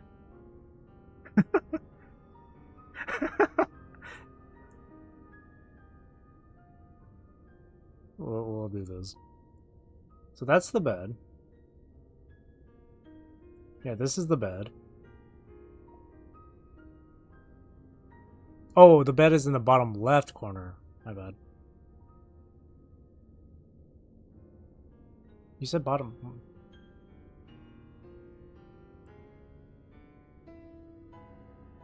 Wait, directly after the dresser is my desk? Oh, I see. My bad. So this is the... So...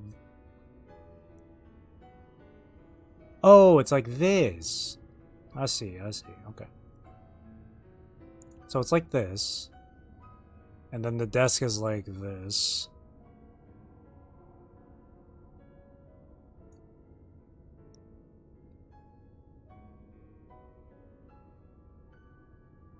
And then in front of the desk is a chair. Nope. Ah, okay. Somehow now it just feels like your room has a lot more space. But then again, this is just blueprint design.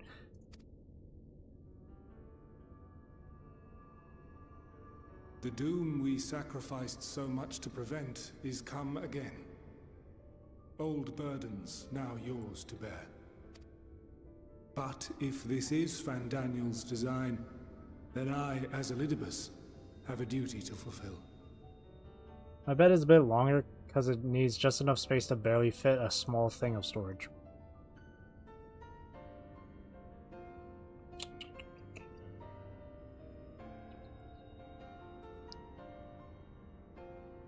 Okay, let's just say this is an extension of the bed then.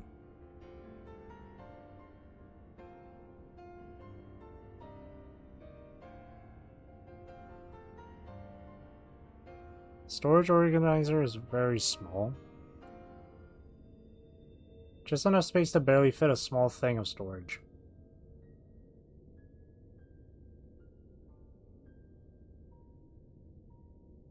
It makes it sound like the bed is like this. Like there's a second bed.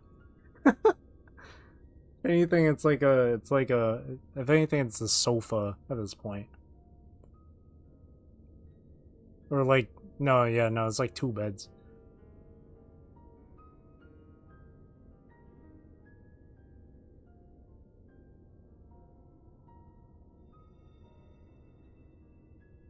Room is thinner? Oh, I see. Okay, well then, okay, let's just imagine okay, let's just imagine that, you know, the wall is, you know. You said a square, so I made a square, but that's fine. So a small storage space, alright.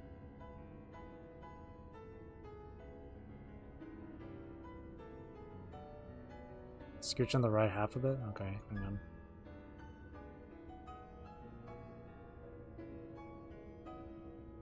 And then the storage thing is like this.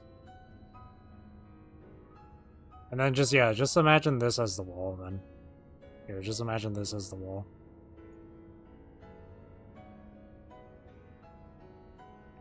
Where is the eraser? Wait, why didn't the shape... Oh, fine. Here's a line. And then tools. Here, just imagine this being the wall. Storage thing can be slightly bigger. Okay, never mind, hang on.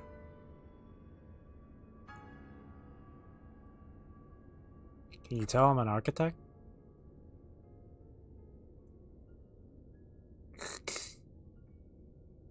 There we go. And then the room is like this. Yeah, there's your crooked ass closet. Has a window on it. Okay. Where would the window be? Like right here? Like right in the middle? Behind the desk. Oh.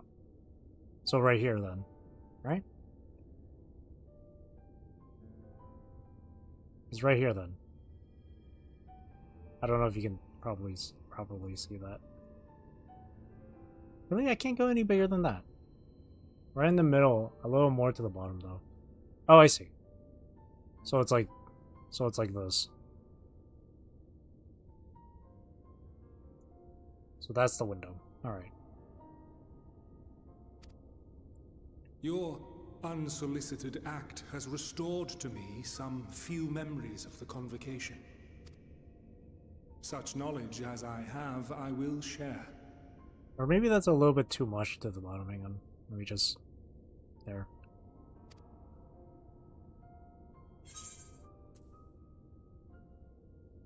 I'm sorry. Why apologize for receiving a favor of the defeated? If it sits ill, consider it payment for freeing Lord Zodiac from servitude. Where to begin? Ah, the end. Your understanding of what caused the final days is consistent with our own. The decay first took root where the currents were weakest. Yes, a conclusion drawn by him, Fandaniel.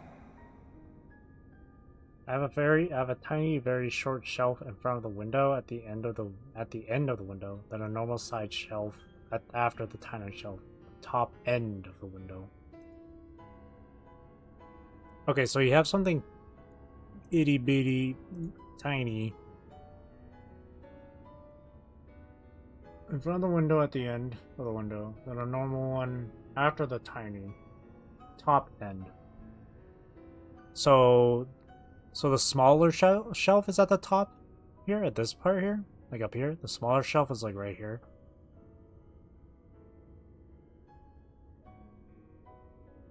Right before it ends. Oh, so it needs to be... Is that a good enough spot?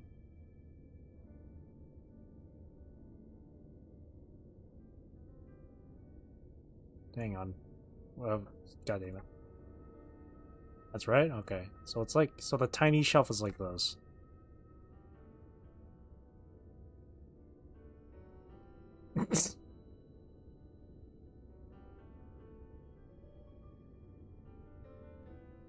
And then a normal size shelf.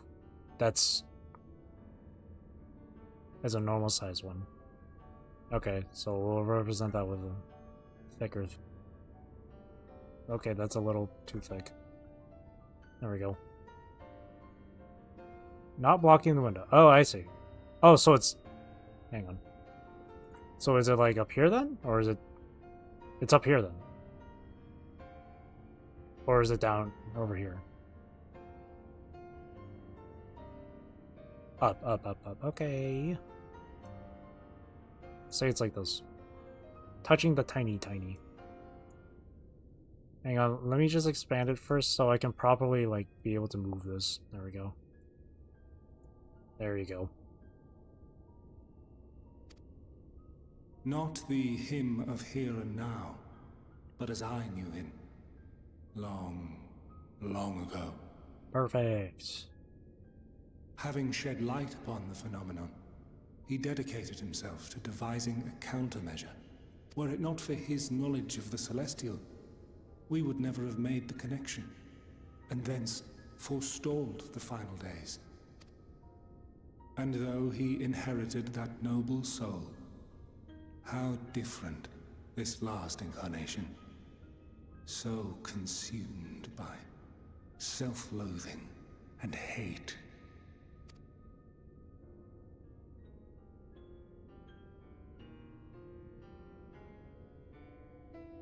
Elpis. Oh, yeah, okay. Yes.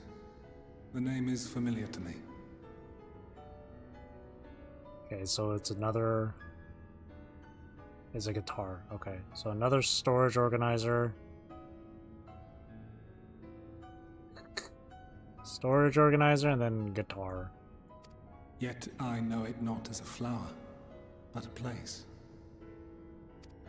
A place? A testing facility for determining which of our creations were fit to be released into the world. Many worked there, and before joining the convocation and assuming the title of Fandaniel, he was their chief. He was Hermes.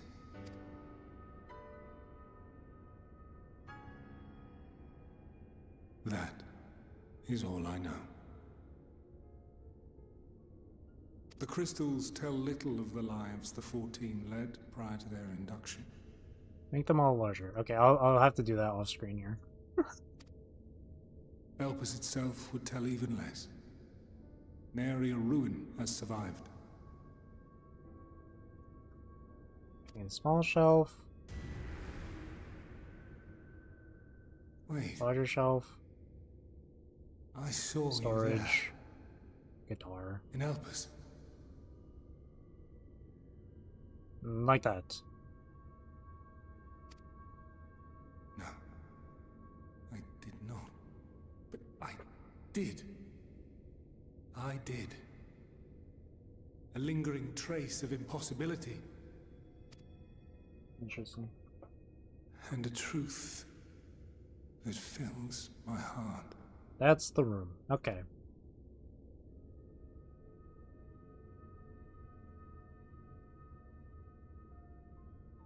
My memories remain clouded, I fear. However, they have revealed to me Rug in the one middle. possible course. Okay, I don't think the rug really has much of a play in this. Well, that's a nice little detail, I suppose. You must travel to Elpis, to the time when Hermes served as its chief. Just for effect. In Just to be glimpsing extra. the Exarch's memories, not only did I make his summoning magic mine own, I also mastered the workings of this tower. You might as well explain, like, what's in the closet too. Just a bunch of sweaters and jackets. Yeah, we just finished it. It looks amazing. I'm a true architect. Which, having absorbed my empowered essence, now harbors an abundance of energy. As such, I believe I can deliver you unto the past, unto that place and that precise moment. Then I should be able to discern just how you want to position your desk and whatnot in this room.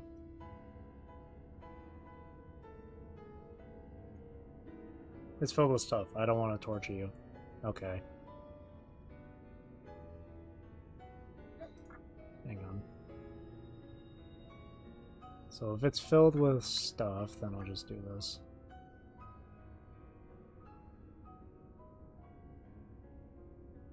It's very crude, but there you go. It's filled with it's got stuff in it. There you go.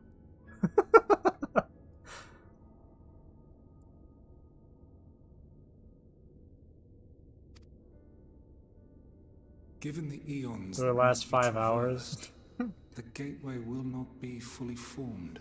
That's a normal Stardew stream. Your form will be less tangible still than those warriors of light I had summoned. In all likelihood, none will be able to see or hear you.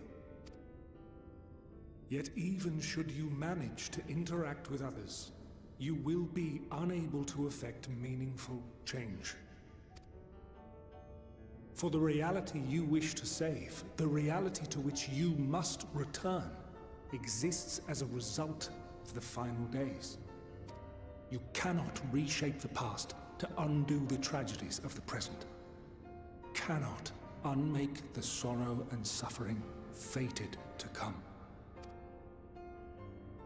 In full knowledge of this, will you still entrust your life to your foe and make the journey? There's a shelf so the stuff would overlap the stuff just to cover up all the stuff that covers up all the other stuff.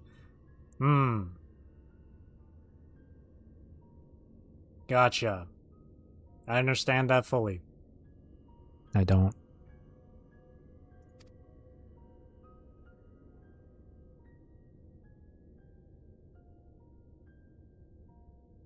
Very well. I shall cast you unto the river of time. Let this be my final act.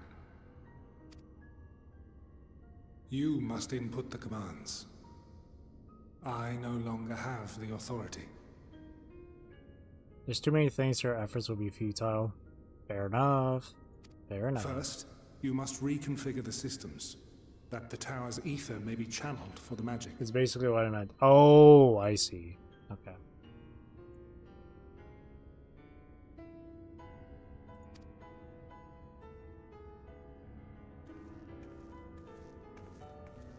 If stuff was an entirely separate language.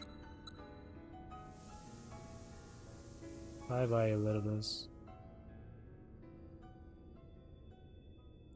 Going back in time. The preparations are complete. The gateway will soon open. Return at once to the Ocula.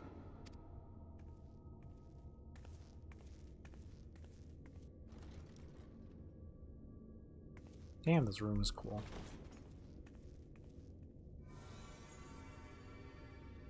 All appears to be in order. The ether flows unimpeded. The magic should consume every last mote of my essence.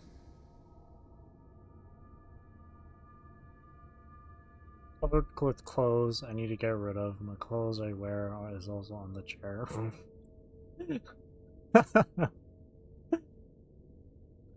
Well, then what's the drawer for?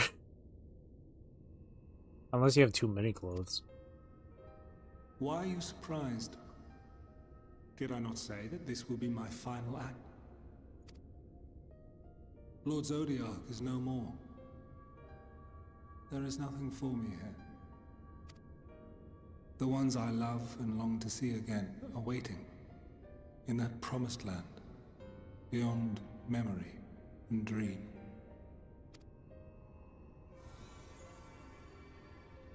Now go, warrior of light. Go, and do not look back.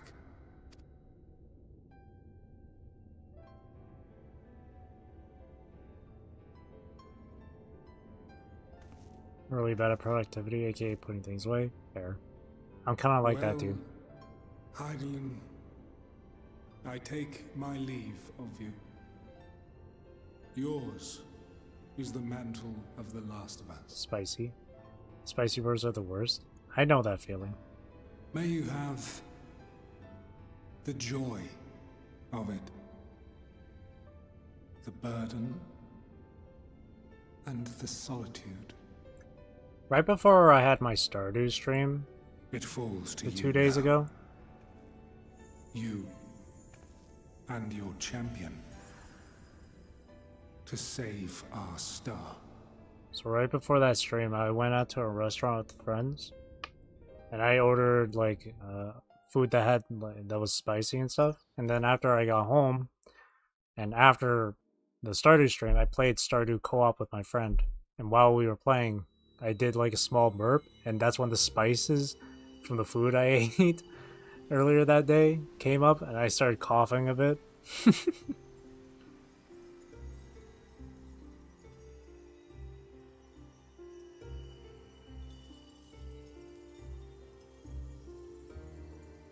Feeling of spiciness crawling up the throat is not pleasant. It really isn't. It burns. I had a similar thing back in high school too. But it wasn't from a burp. It was like, I think I had swallowed the spice too soon. Like, I was eating like spicy chips. And I guess some of the powder I had accidentally swallowed far too soon, or went down my throat without me knowing, and I started coughing like crazy. My eyes even started watering because of because of the spice hitting my throat. Can't tolerate any spice, so I don't relate. Oh. Spicy food is delicious.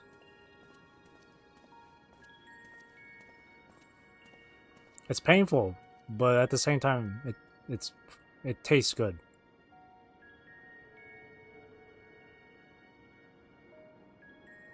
I'm not a masochist.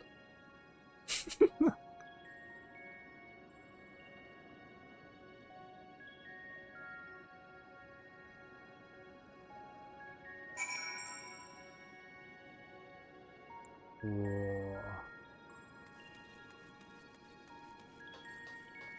But I am. Yeah, that's great. Just the tiniest bit of spice will send me into a coma. Oh no. Really, really low tolerance with spice then. The man stands dutifully by the etherite-like device, a guide for this facility in all likelihood. You attempt to get the man's attention, but if he sees or hears you, he gives absolutely no indication.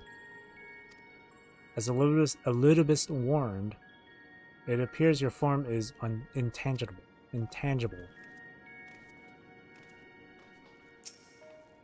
This device is reminiscent of an etherite. Perhaps it is possible to attune with it. Oh my god, it is. Despite attempting to channel and focus your energies, you fail to attune with the device. You can only assume it operates differently. Okay, never mind. I just remembered I have a really nice sweater I got thrifting. It was hidden from clothes in my chair. You really should sort that out. This is the right place, yes? Propylaeon? Judging by the woman's words, this facility is called Propylaeon. Or Propylaeon. You attempt to gently prod the woman to attract her attention, but feel nothing, and it seems neither does she. Intangible. But yeah, piling clothes up and not doing anything with them, I do that sometimes with my laundry after it's done being dried. But I don't stuff it on my chair. Well, I've done that before where I stuffed it all on my chair. But nowadays I kind of just put it into the. I stuff it on my at the corner of my bed against the wall, and let it sit there until the next time I do laundry. Then I'm like, I gotta organize my clothes now and put them back in the dresser. A remarkably large man wears a black robe and a half mask, much like the phantoms you encountered in Mare Lamentorum and the recreated Amarant. The talk about my room gave me energy. I'm glad it gave you that energy. On the topic of clothing, what's y'all's favorite thing to wear? Ever since high school, I've always been wearing a sort of a beanie or a toque, whichever one you want to call it. Like, I always wear a beanie now. Even sometimes during the summer, during hot weather, despite me hating hot weather. But I just never... But it got to a point where it just feels weird going out without my beanie. But nowadays I don't... I go out without my beanie sometimes because my hair's gone longer and I'm able to like tie into like a small ponytail. So having a beanie over that kind of just feels weird. It would seem you have made it to your destination. I'm usually pretty good about putting away my clothes, but something happened, I don't know. Personally, I have a very awesome cowboy jacket that I always wear on weekends. Oh, something good to wear on weekends. Pajama pants. I got some for like the second time in my whole life, and I don't want to take it off ever now. The comfy. It's too comf. Too comf. Emphasis on the F. You gesticulate wildly and shout all manner of greetings and obscenities. That's Rose for you. But the man does not so much as glance in your general direction. Intangible. They are literal torture in the heat, though.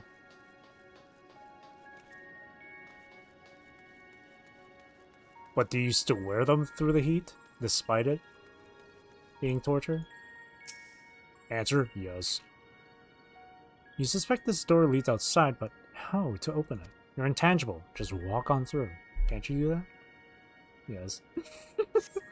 I'm so ready for winter so I can wear these 24/7.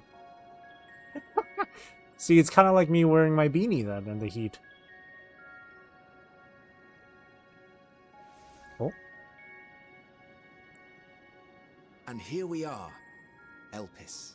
Is that Fandaniel? Or Hermes, I mean? And here we are. Well, well. How rare to receive you in person. To what do we owe the honor? Oh, just a few odd tasks. We'll be here a while. No, wait. You're welcome to stay as long as you see fit, of course. As a matter of procedure, however, I must ask that you kindly remove your masks. I also have a beanie I wear whenever I leave. It's so cool. It just feels comfortable. Come now. Is this truly necessary? Surely you can tell who we are. Who you are, perhaps, but I am far less infamous. Regardless, if we do not follow protocol, 'tis our hosts who would be held accountable. So, please, do favor us with your handsome face.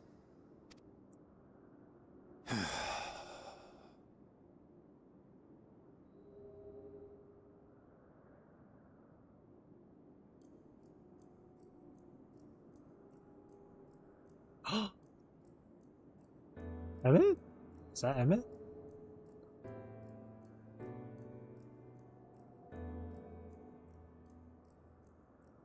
Wow, Emmett with white, long hair.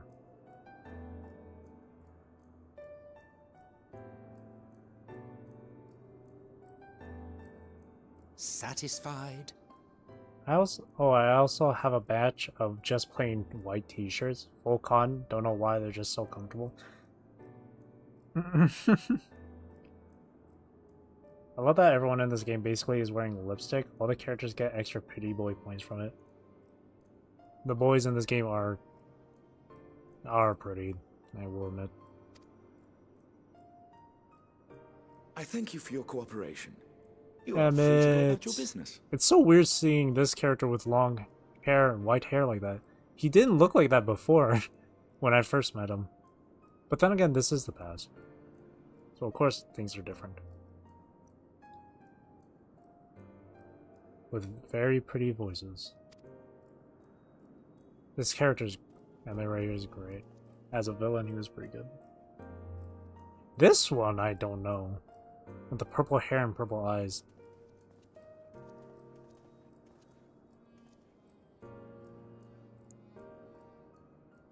By the by, you see it too, yes? They can see Rose?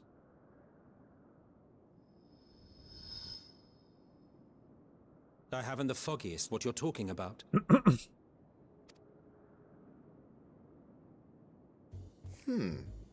That's odd.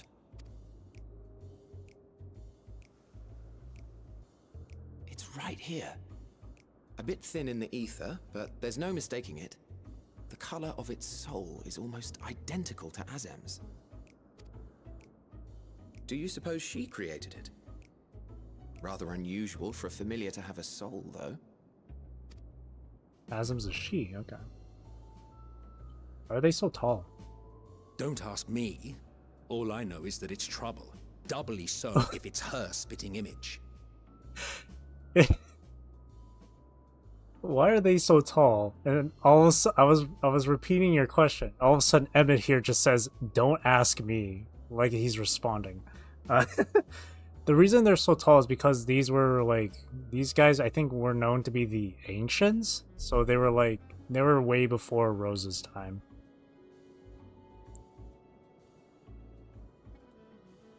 Incredible timing. It really was. So let's leave it be. Come now.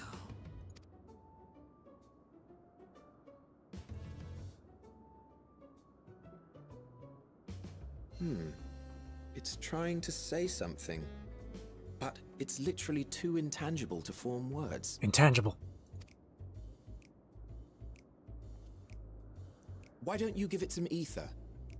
Spare a snifter of your bounteous reserves.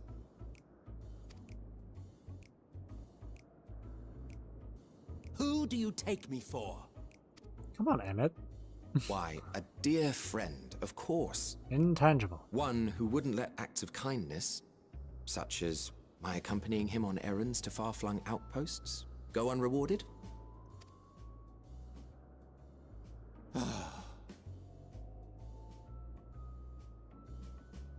Emmett's a good guy, though. I suggest you close your eyes, or this may be unpleasant. Oh dear.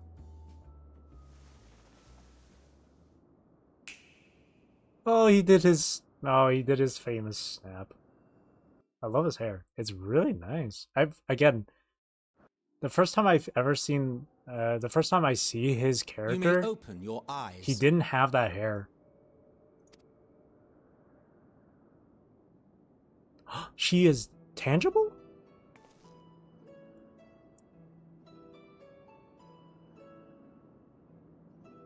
And their size too. Holy shit. Oh, you even adjusted its size. Nice. The better to indulge your whim. This way, it will be easier to communicate. He did his snap. I missed that. How very thoughtful of you. And may I applaud your artful reinforcement. Without further ado then. Greetings.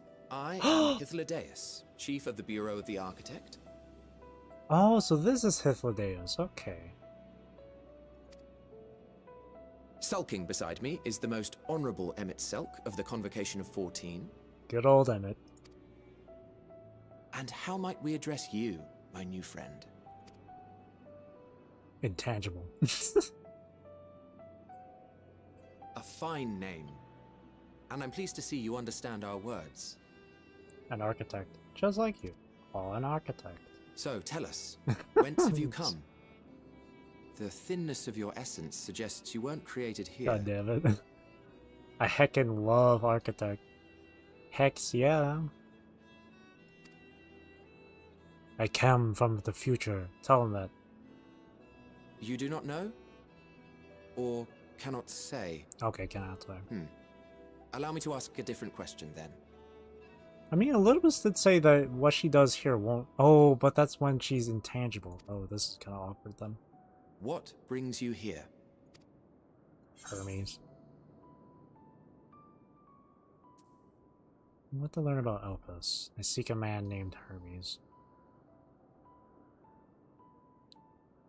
Can we just say both? Let's go Elpis.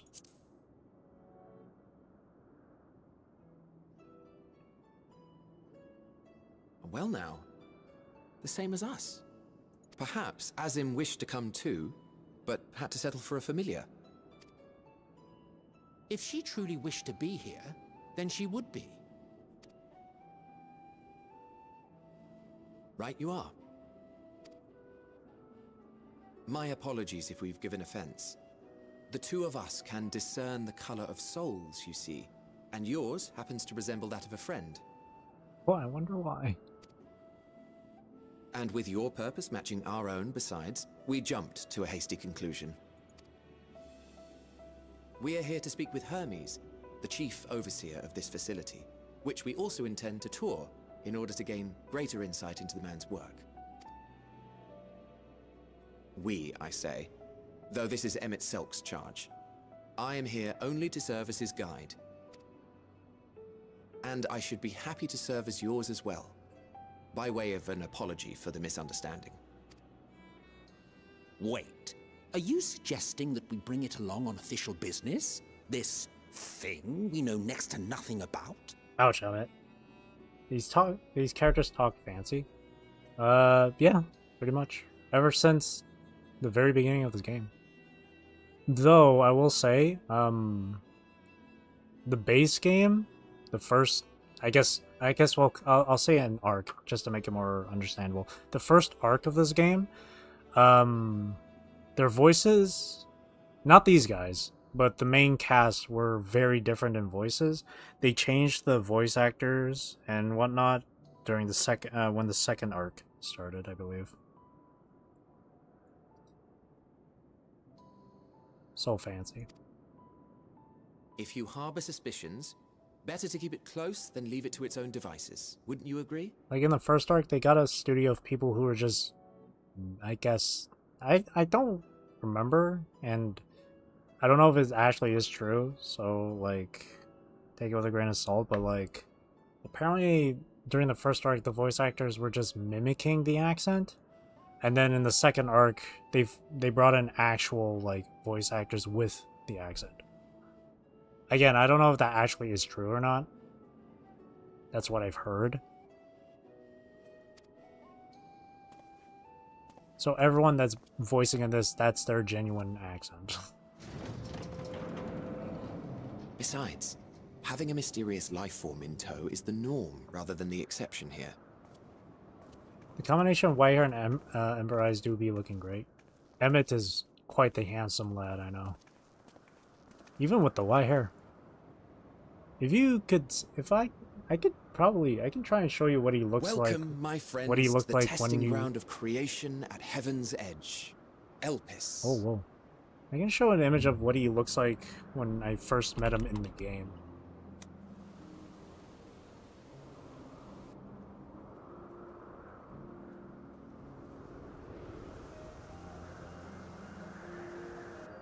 Oh, there he is. I'll show an image. This presence. Is this who I think it is? Hang on, let me see.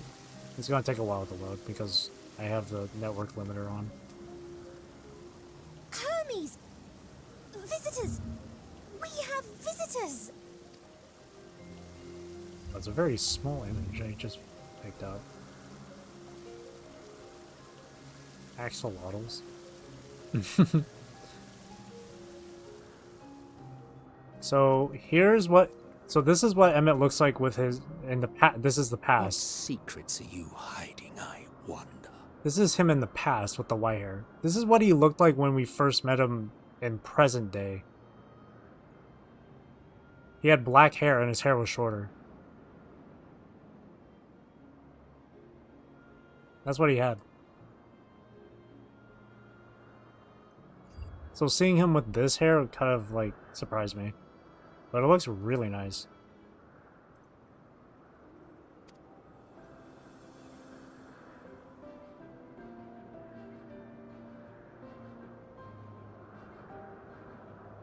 Oh, this place is cool. Oh no, is this another place where I have to... Is this another open world area? Oh no. Wow. More to explore. This is hardly my first time here, but the scenery never fails to take my breath away. Why, it feels as if you could reach out and touch the heavens. Now then, to begin our guided tour. Perhaps you already know these things, but for the sake of thoroughness, I shall start with the basics. And that lighting in the photo, he looks like he's wearing eyeshadow. I can't remember he actually was wearing that in the game. I don't think so. Using concepts to give shape to ether, creation magics allow us to bring forth anything we desire, be it inanimate objects or living beings. This guy reminds me of that person from Witcher 3. Anyone may conceive of concepts, but they must all undergo evaluation at the Bureau of the Architect. As part of that process, living beings and certain arcane entities may be sent here to Elpis for in-depth observation and study. A fascinating facility, isn't it? I dare say you will enjoy touring it with us. I never expected Hythlodaeus looking like that, especially with the hair. But it's purple, so I forgive you. Now then, our friend Hermes. Aside from overseeing the facility, he also conducts his own research. Chances are he will be at the main observation hub, so let us seek him out there first. Attired as you are, however, you stand out a little too much. Our dear Emmett Silk wishes to keep a low profile for his errands, so... Do you know how to make a robe? The basic concept will do. No? In that case, Emmett Silk, no. Your whim, your responsibility. You're getting not another thimble of ether out of me. The way he scrimps sometimes, you'd think he wasn't a nigh bottomless font of magic. Very well, I shall make the robe, but perhaps you can assist. Come, let us search for the requisite material.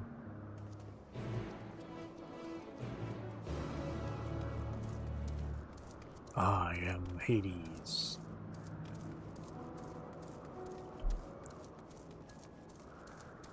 Is that... Ooh, 86. Is that like a snake head thing? Oh my god, wait. I've seen that in Dark Souls.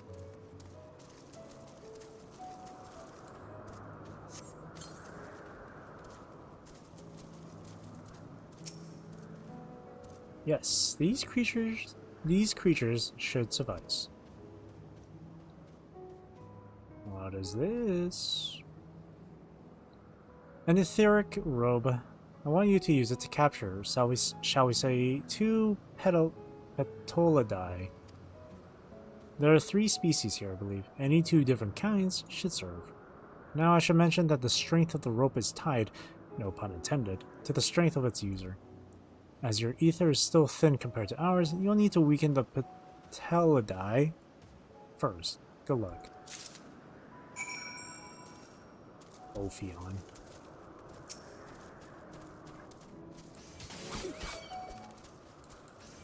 Telling you to hurt a butterfly. When butterflies are a rose's motif too.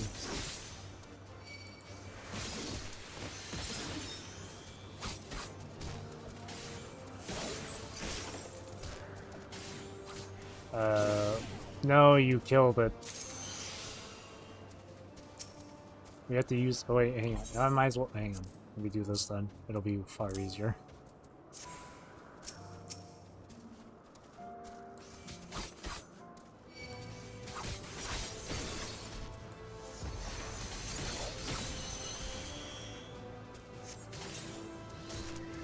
Okay, there we go.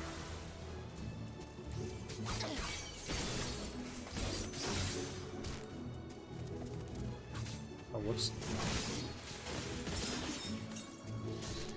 There we go.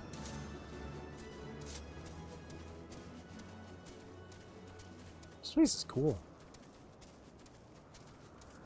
Here you go. You've caught the Patellidae. Come, come, let us see. 2 butterflies.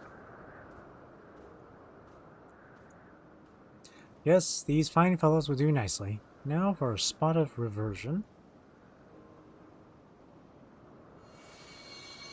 Magic. There, it's ready.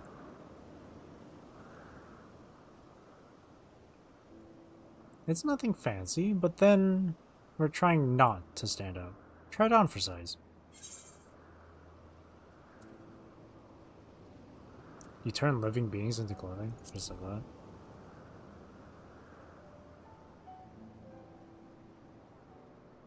Well, not just like that. You need to revert them to their constituent ether first. Lest you wonder why I asked for 2 species, it is due to the difference in their etheric balance. Blending them allows us to produce garb with superior etheric stability. Well and good to disguise and educate it, but it won't fool anyone who can see worth a damn. Fair point. But at the very least, it should spare you unwanted attention from casual observers. Come on, Emmett. Emmett's Selk speaks true. Even dressed like us, your unusual nature will be plain to those who think to look. Should someone question your presence, don't make up excuses, much less try to explain what you actually are. No, best to simply say that you're a familiar. The question is, whose? Ah, of course, Aslam's. If you say you belong to her, people will give you the benefit of the doubt for any and all outlandish behavior. Exploiting our associate's absence? For lack of her presence, absolutely. Were she here, she'd have been the first to propose the idea, and you know it. Giggle, giggle. With that, your story is settled. Let us continue with our errand. Ooh, we get to wear. I gotta put it on. Damn it, I have way too many boots in the inventory. Or, wait, hang on.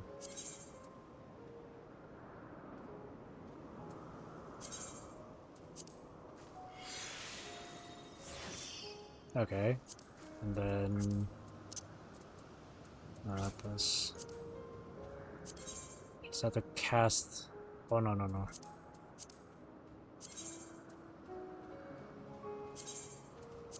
Do this. Nice. And then...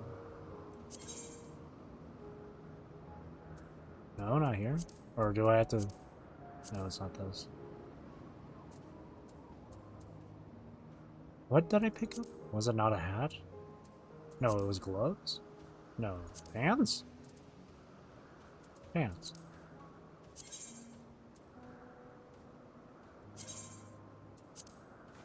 It's not like they can... well, it's not like they're gonna see the pants. That looks... interesting. Ah, that actually doesn't look too bad. Cool. Cool, cool, cool. If you are ready, let's continue along the path to Anagnorisis.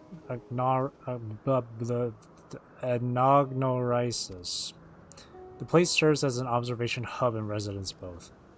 Someone there should be able to point us in the direction of Hermes. These names.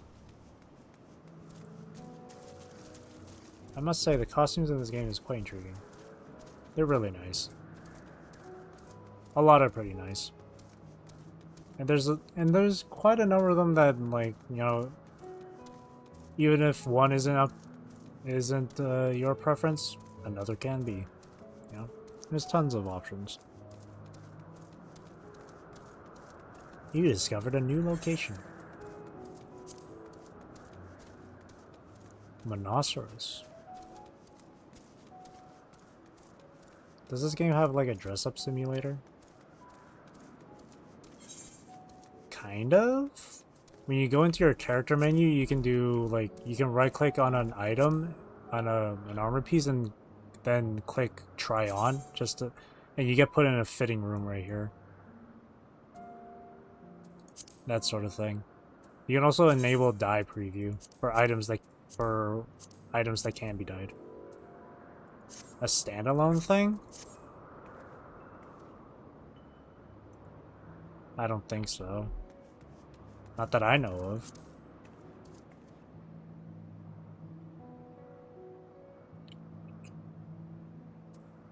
Fashion accessories.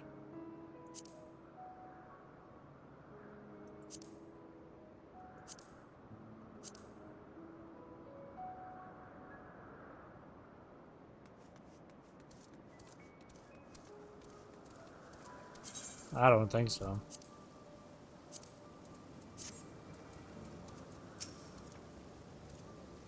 As a standalone thing? I don't know. Well, no, actually, I think there is one. I used it a long time ago. I can't remember what it's called, but it's like a website you can use to help determine what sort of fashion you want for your character in the game. You wish to speak with Chief Hermes. Do you know where we might find him?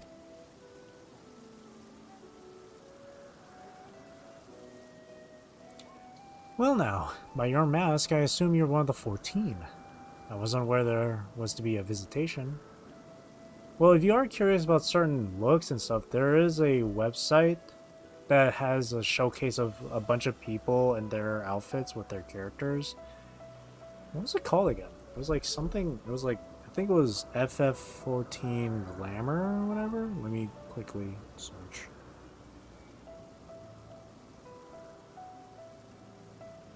Oh, that's what it is. Ugh.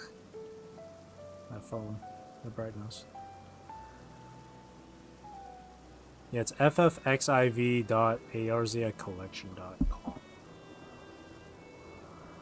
Well now, I read that already. Between you and us, it's something of a surprise. Your discretion in the matter would be appreciated. I see. My lips are sealed.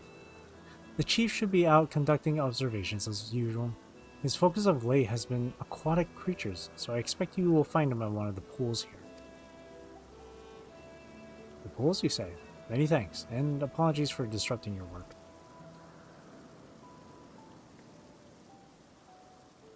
I say, Hythlodeus, sorry.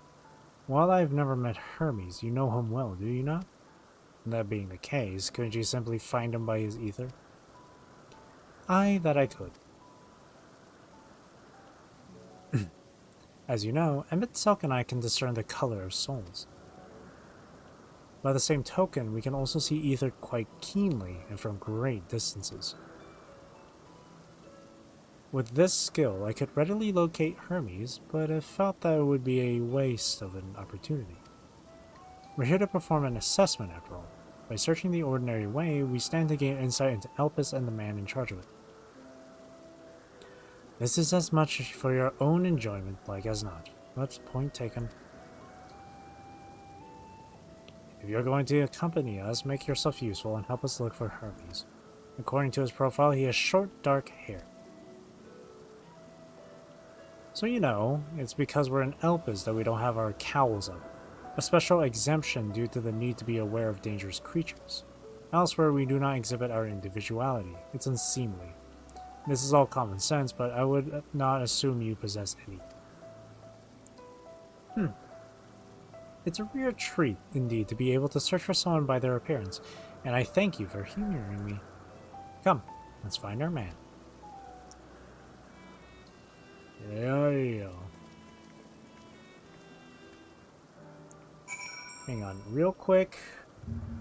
I'll pull up that website I mentioned that has a bunch of the FF14 glamour and stuff.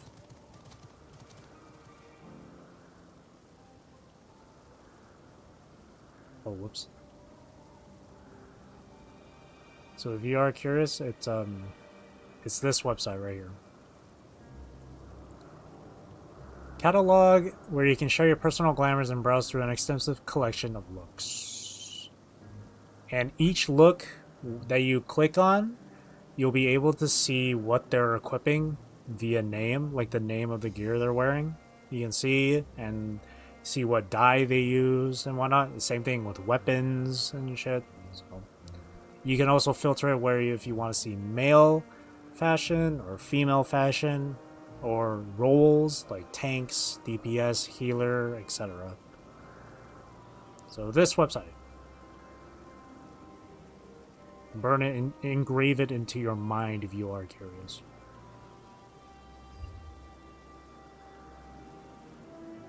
We totally forgot about the fact that you built my room so you could see how to move the desk around, but got totally distracted. Also, the person in that bush has the mask on and you don't. Yeah, I don't know. Also, the whole desk thing. Yeah, I forgot about that. You said to move it at an angle? You can describe it to me while I'm going through this. And I'm looking, and I got the paint, and I still got paint open too, so. Yep. So we have to look around for Hermes. And these two have their cowls up too. Hermes. Where's Hermes? Hermes. Hermes. By one of the pools. Oh, there you go. The winged girl. Yeah, axolotls like that. Cute.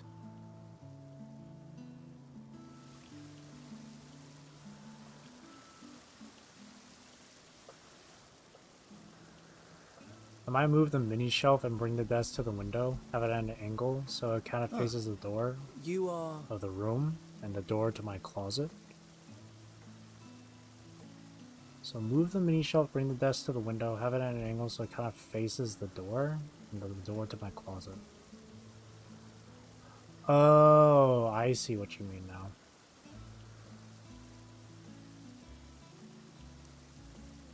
And your back would be to the window. Okay. Whoa. Oh. Has his cowl up? He indeed does. Different. You're different too. You and me. We're alike. Friends. I want to be...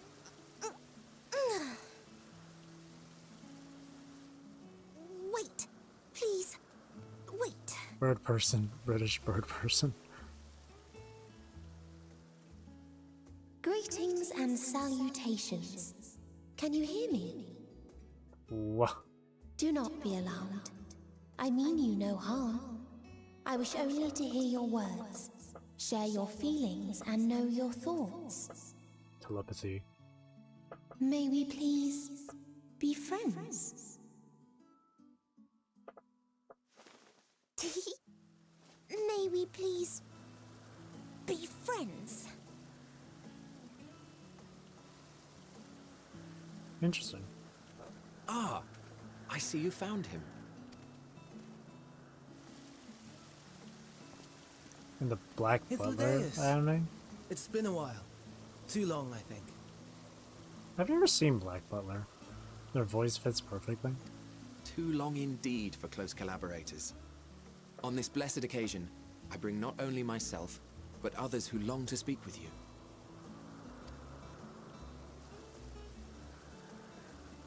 That's an Arknights.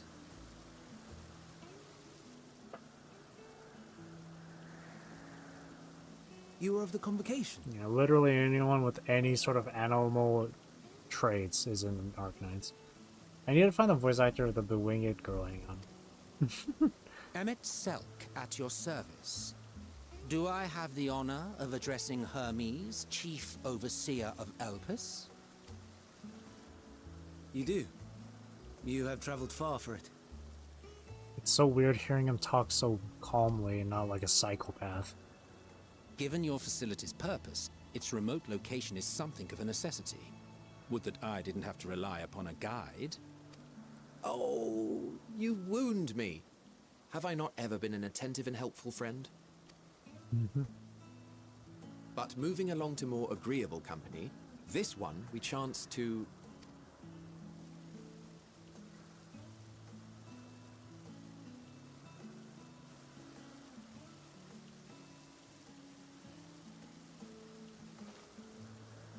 She's fascinated.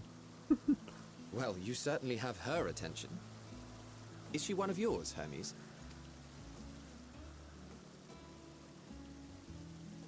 Her name is Meteon. It means shooting star.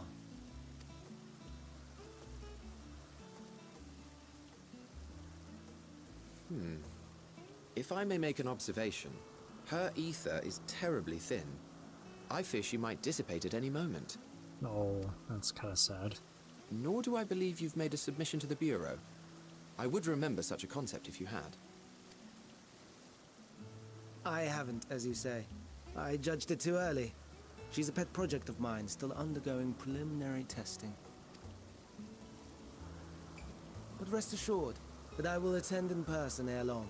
His neck is long, or is that just me? Very well. Being an authority on flying life forms, I appreciate that you are exacting in your work. I shall look forward to your submission. If we have finished with the perfunctory chit-chat, I would discuss official matters. Actually, they all look like they have long necks. By my coming, I trust you already anticipate the subject. I have an inkling, yes. Please wait to the main building yonder. Giraffes.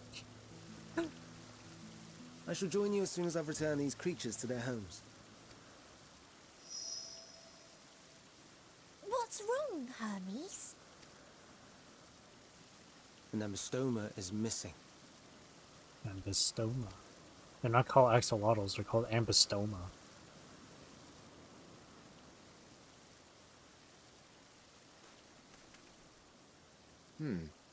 I may have found it.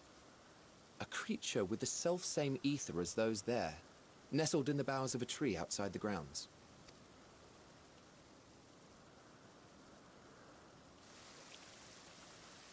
You're saying Sounds they like can they're climb all not the same with their people. sorry excuses for limbs? You say that? You say that like it's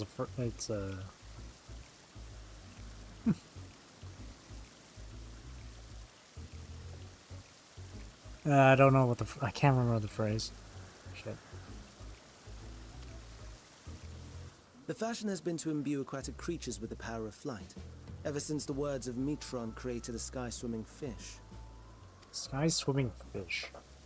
The ambystomas too can fly, if only slightly, and they could conceivably climb a tree. Whether they can come down safely, however... Excuse me.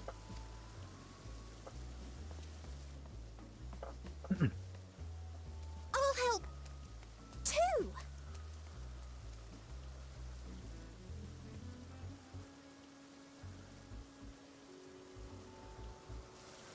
And what are we supposed to do with this lot?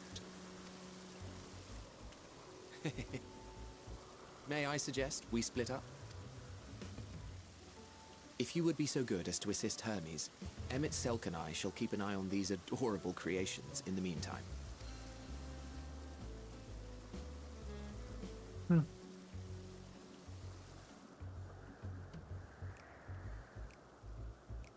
Hang on, I think... Do I not have that as a minion? Hang on.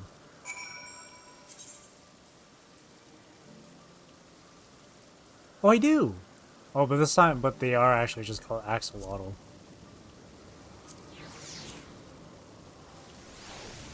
There's my own personal axolotl. And look at it gliding through the air. It's cute. Bird of Elpis. No fancy name, eh?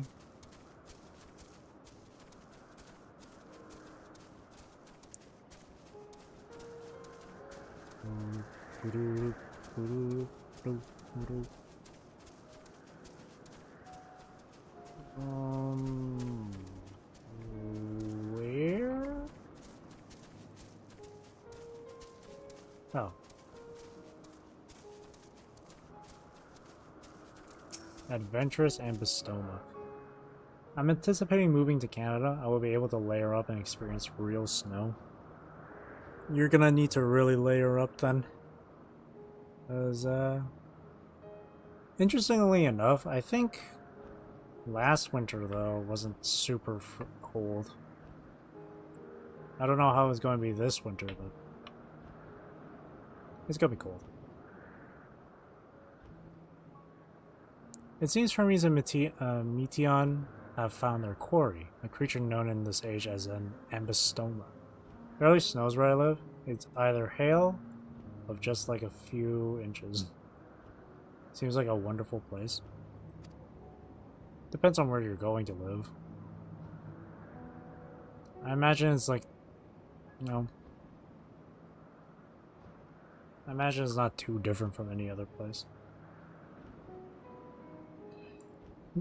Yet though it has been safely extricated from the tree, Hermes appears to have found himself in quite the predicament. The ambystoma. Hermes saw it high up the tree. He climbed up to get it, but it jumped on him, and he slipped. Everything is under control, I trust? Oh. Grunt. Yes, rest assured, this is nothing new to me. I've ended up in far more compromising positions in the course of my work. Now, for your own safety, please stand back. By the time I can move, it'll probably get warmer, seeing as everything's getting warmer. True. Which is kind of funny, because summer here wasn't as hot as it was last year. Ugh.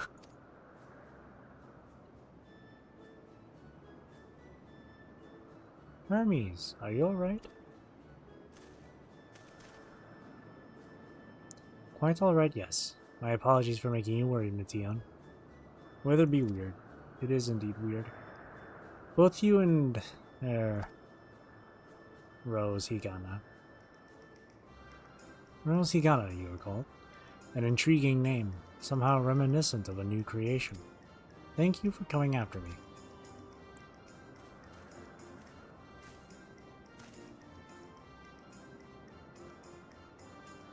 As for you, little one, you must be more careful. This guy is so nice and gentle. What the hell happened to him to make him such a fucking psychopath?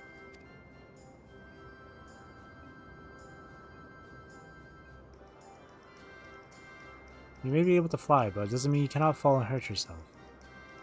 I mean, I'm pretty sure they did explain it, actually. I just don't remember.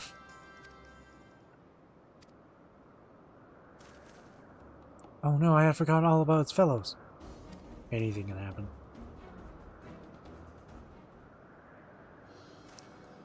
Truly? What a relief. I must thank Emetzelk and Hythlodaeus when I return to them. But first, with the distractions out of the way. As Chief Overseer of Elpis, permit me to welcome you to our facility. I hope you will enjoy your time here. Yay! Meteon's cute.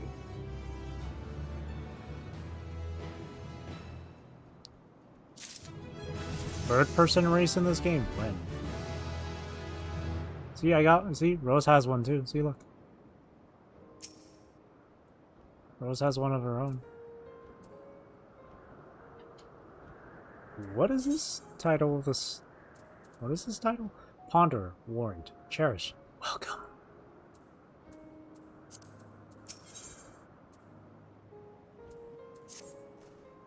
Well, we mustn't keep the others waiting. Let us return to Anagnoris.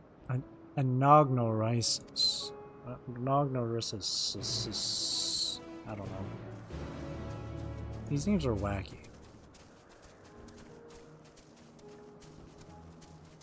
One of my dream places to settle is somewhere in the middle of Canadian forest, on the shore of a lake, with the Rocky Mountains as my backdrop.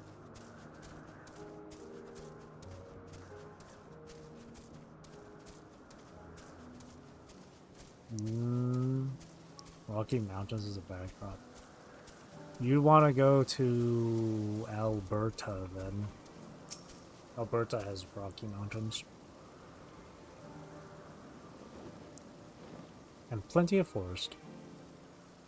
Though I would imagine every other province here in Canada is the same. Like BC, British Columbia. My apologies for the trouble. Owing to your kind assistance, all the Ambistomas are safe and well. Just want to live in a small town and work at a little store. That sounds nice. I will presently send them back to their space, if you would go on ahead to the main building. Upon entering, you will see a table and chairs, a meeting area. You may speak there. Very well. Take care not to let the creatures slip away again. I'd like to live alone in the middle of the forest away from civilization. Well, it's not like it's like a super far-fetched thing. People have done that. There's plenty of people who have done that. Or are doing that, so. It's not super far-fetched.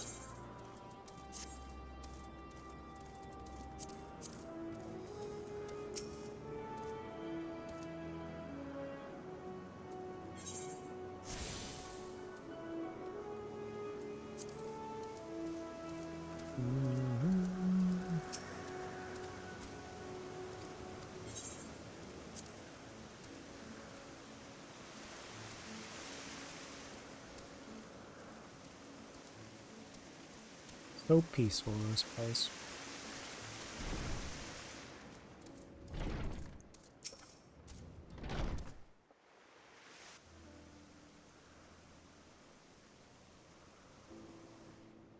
This appears to be the place. And here is where we part ways. We will be discussing highly sensitive affairs. Only a select few may be privy to such knowledge, and that does not include someone who cannot or will not divulge their origins. Ouch.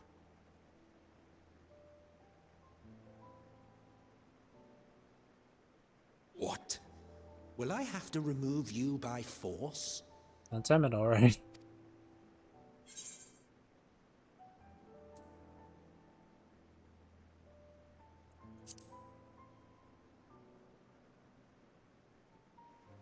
Let's hear them then, these reasons of yours. Who knows? If I deem your mysterious cause worthy, I may even be inclined to offer my assistance.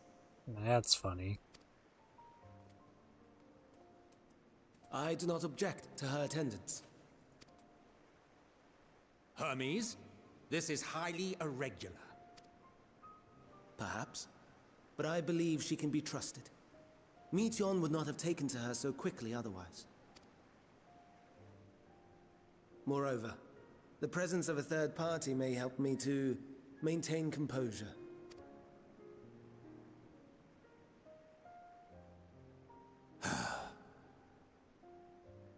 As you wish, then. Behave yourself, do you hear?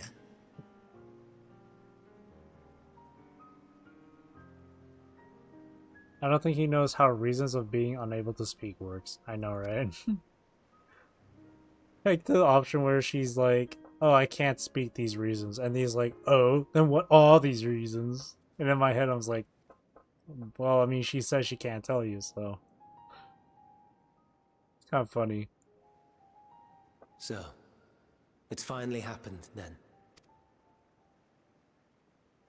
Aye. Van Daniels declared his intention to step down, and named you as his preferred successor.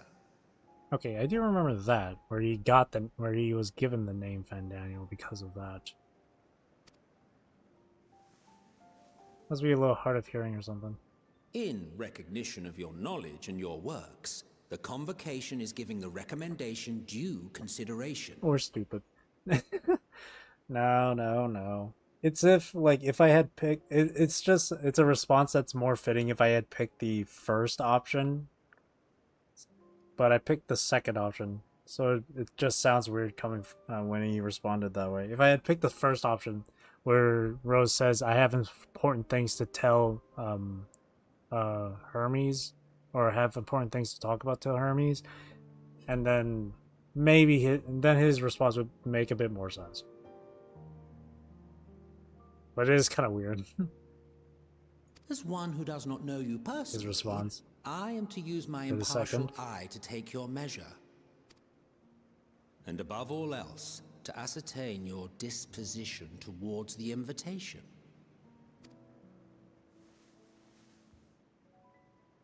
Only $1 I left. understand that you and Fandaniel are close. He himself was once chief overseer of Elpis after all. I should not be surprised if you knew before anyone else that he wished to relinquish his office. I did. He told me that when he fulfilled his purpose, he wished to pass the torch to me. A torch you seem none too pleased to accept. Are you so averse to serving on the convocation? No, it's not that. For a humble researcher like myself to even be considered is an honor beyond words. No. What troubles me, what I struggle to come to terms with, is the very fact that Fandaniel is stepping down. Does this not mean that he will return to the Star?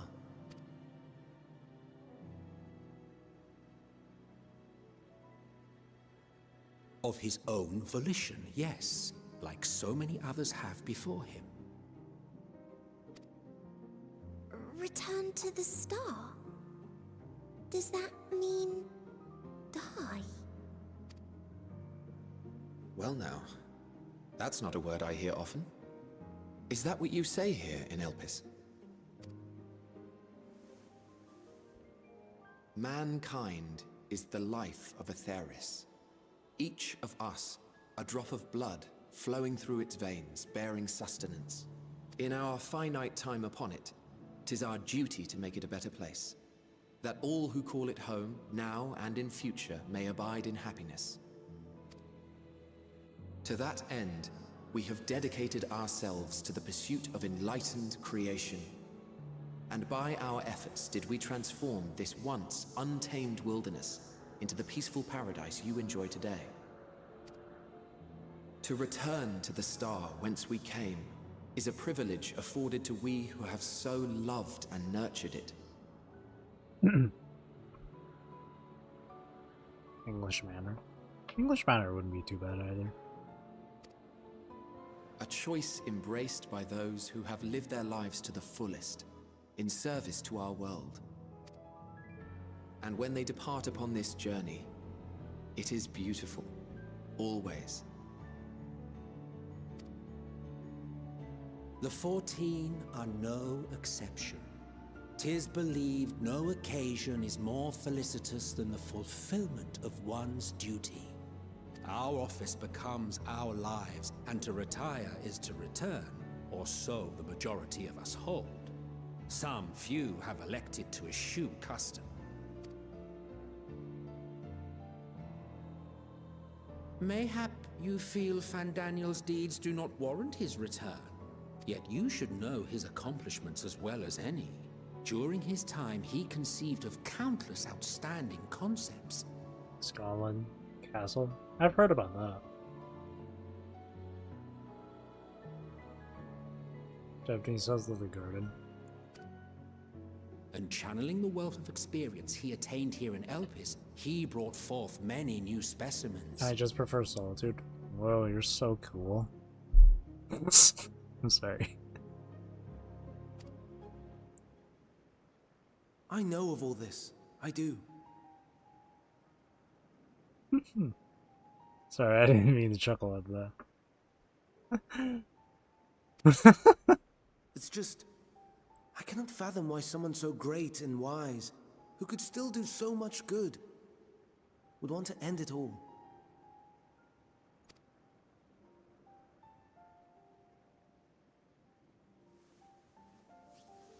It's just boring to live on your own. But that's my opinion. Oh no, I've made her upset. Forgive me. I know I requested your presence. Might I trouble you to take Meteon outside? A change of scenery would do her good.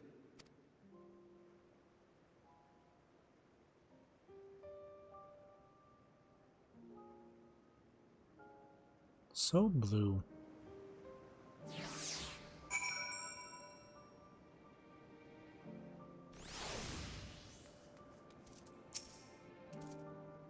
Well, maybe I'll bring a cat.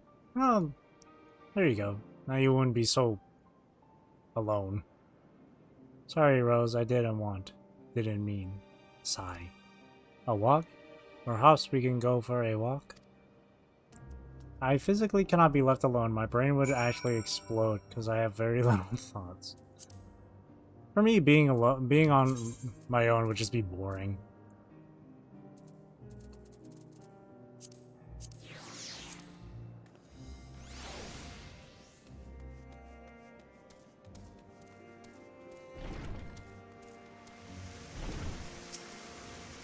Same. I have too much thoughts. Hermes gets sad when he thinks about death. When others are sad, I'm sad too. That's how I am. How he made me. Don't worry, I'm fine now. So why did you come here? I need someone to talk to or I'll go insane. Talk to yourself.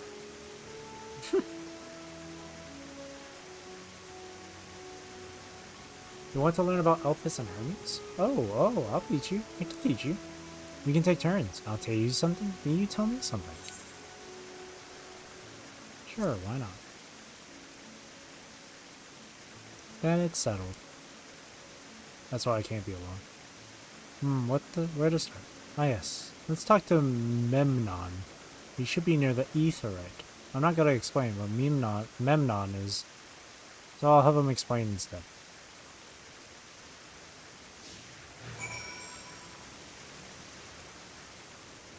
Doesn't talk to itself very well.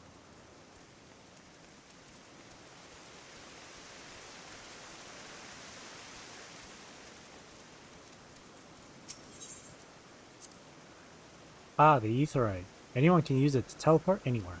Well, maybe not anywhere. Not to the ground or other isles. For that, you need teleporters. Oh, and permission. Memon. Nah. Sounds like a Pokemon? Nah, more like Digimon. This guy's got white hair too. And what have we here? Though you look like a person, your ether is quite thin. I assume you are familiar, like Meteon. Is there something you need? This is Rose. Could you teach her about Elpis? A new lead for Ride Familiar, is she? Very well. I should be glad to introduce our facility to her. Memnon.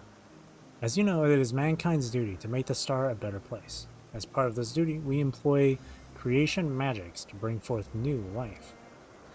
However, we cannot simply release our works into the world, for it would lead to chaos.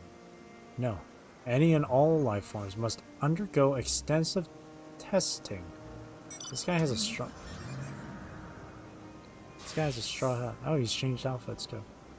To determine their fitness to exist. Testing which is conducted here on Elpis. Going to Alaska? Alaska's nice.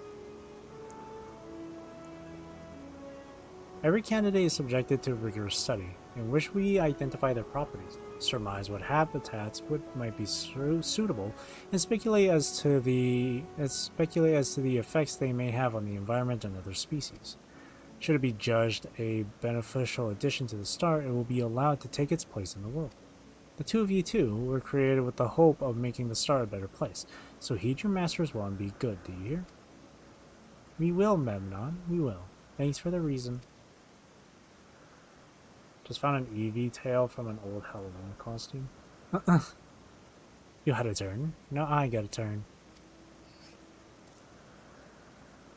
Where did you come from?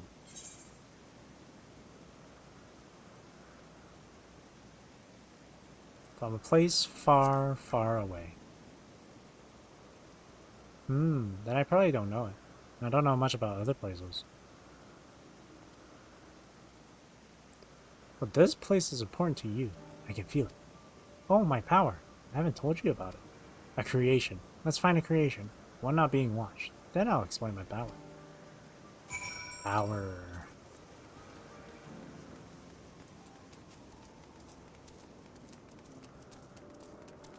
Eurythome. Motionless bird. Also, I want dialogue here. Sprinkins. Spriggans, sorry, not Springans. Spriggans? What are Spriggans? What are these little guys? Oh no, we call them Orei. If there's many, if it's just one, we say Oreis. Though they're cute, they can be naughty. Sometimes they run off with concept crystals, and Hermes has to run after them. These things have existed long before everything else, huh? You know.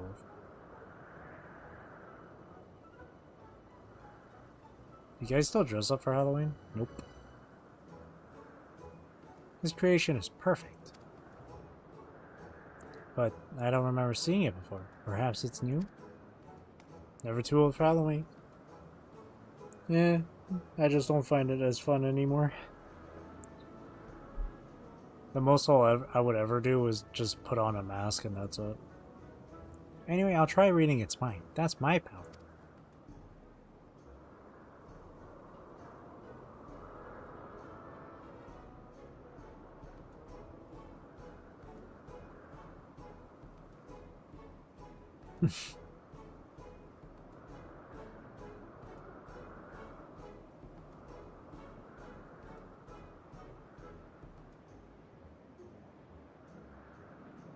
I can't read it. Or maybe there's nothing to read? Wait, please wait. I'll try again. With you this time.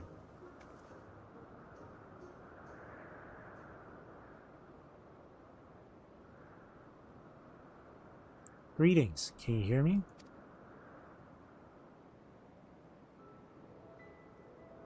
This is my power.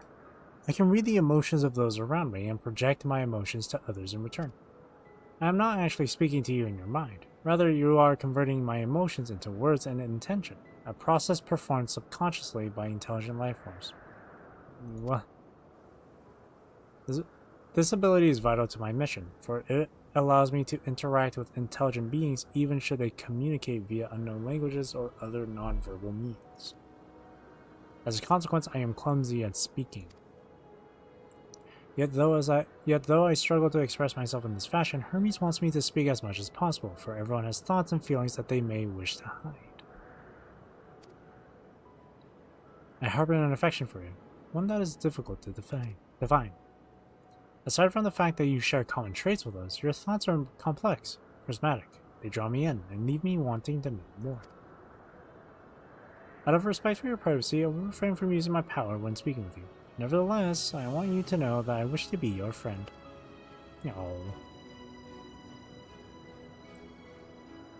Did you hear me? Good. Now it's my turn again. So, what are you good at? Fighting. Playing? It's a secret. Nah, Rose is good at fighting.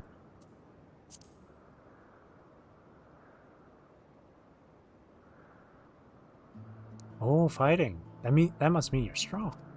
Hermes is strong too, but he doesn't like to fight, even when creations fight him.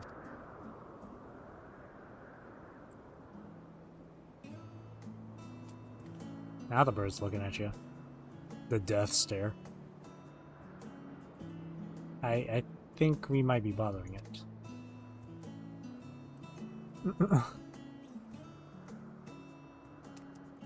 One angry bird. Let's keep going. Let's go and see XIV next. She's usually in a small building, one on the west row. Reaper from Overwatch? What? I don't know what you're seeing. I see a bird. It's that one specific bird. I can't remember what it's called. Was it hornbill or whatever? I can't remember. But that's an actual bird. It has a death stare. Wrong one.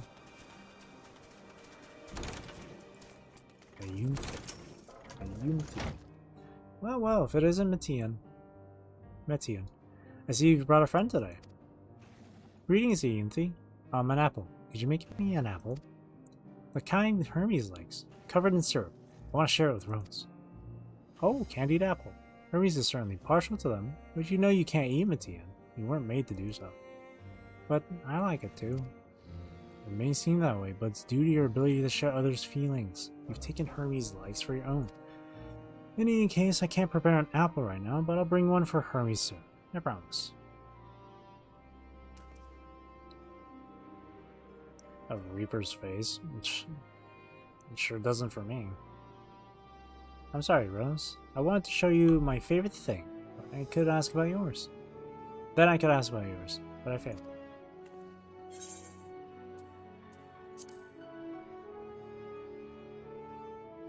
Oh, that's what you like. Yes. Yes, I can feel it. Your joy and happiness. And it makes me happy too. Thanks for sharing with me, Rose. Well, we've walked and talked a lot. Maybe Hermes has finished talking too. Shall we go and see? And we shall. Gotta feed my bird.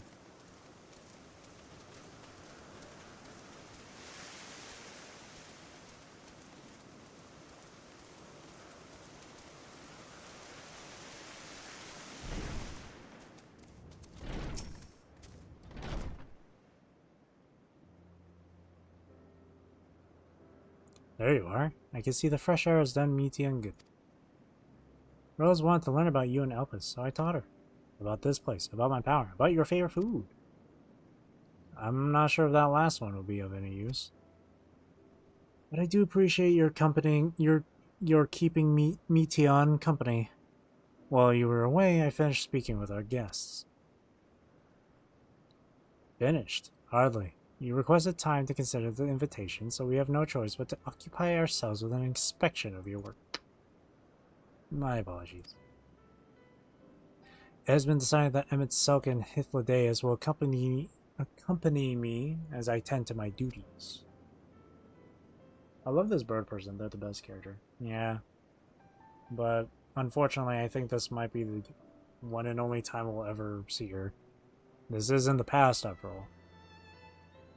Meteon's a pretty cute name. It's a nice name. If you wish to learn more, perhaps you would like to come too? I'm compelled to remind you that she is in no way associated with the convocation. We simply chanced to meet at Propylion. There is no guarantee that the matters we discuss will remain private. I don't mind. To see the joy her presence brings Meteon, I cannot imagine our mysterious friend harbors malicious intent. Rose is kind, really truly. She taught me as much as I taught her. You're coming, of course. To watch Hermes? You're bound to learn lots and lots. Nod.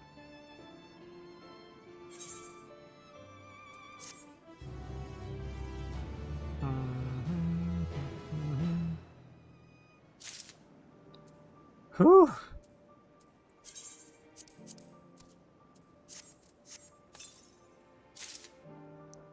Skin of the... Wait, what? Jacket of the Rising Dragon. That sounds cool. Ah.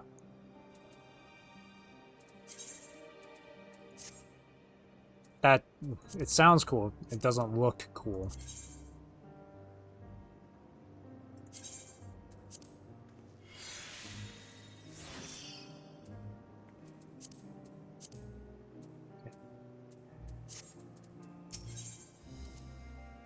Let's keep going for a little while.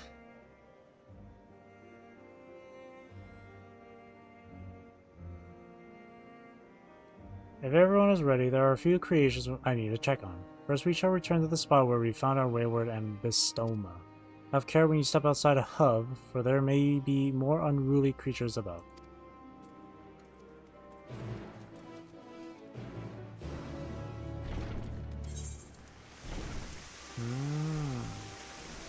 Maybe, who knows?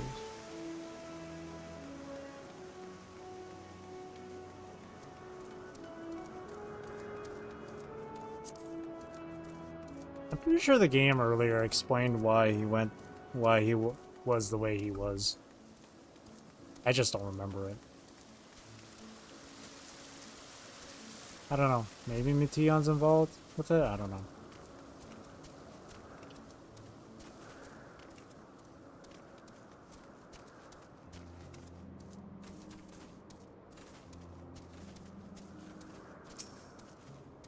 This here is a new species of petalota, petalauda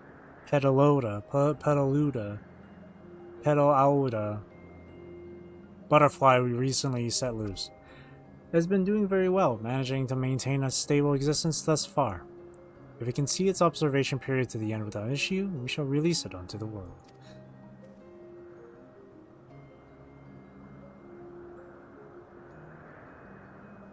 Oh, I thought like Meteon dies and Hermes gets really upset. I mean, they said it earlier. Yeah, her ether is really thin, meaning she will dissipate soon enough. But she's only like one of many other creations Hermes has planned, so it's like you can just create a different bird girl thing. Tell me, do you know the difference between living beings and arcane entities? It is the presence of a soul, yet the soul isn't something you can choose to have at will. No, it manifests only in those beings whose forms adhere to the laws of creation, and that can endure on their own. Beings that do not fulfill this requirement, such as those spontaneously born of magic or natural phenomena, do not have souls. Too cool to replace. It'd be impossible to replace Meteon. No matter how much it might resemble flora or fauna, if it lacks a soul, then it is considered an arcane entity. So you see, it is not for mankind to decide what is living. That domain lies beyond our manipulation, and it is hubris to assume otherwise. But come, let us head to the nearby beacon. I've received a report that arcane entities have gathered there. To the beacon. To the bacon. Big bird.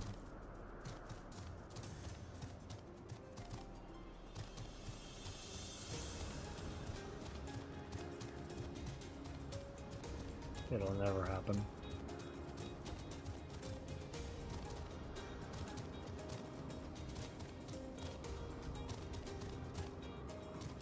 Like I said, she's just one of many other creations. I don't think it's gonna hit him that hard where she goes.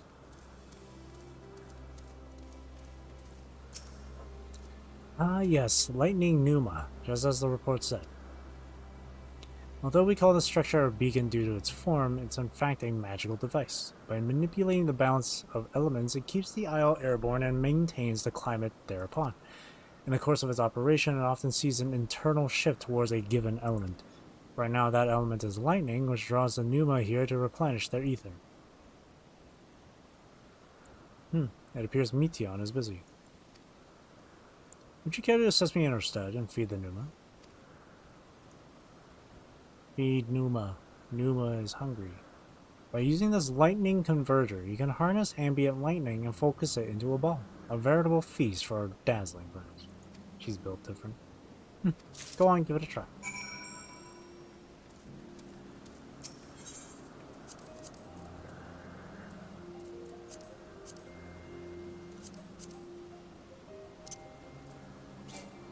Oh, I just have to do this.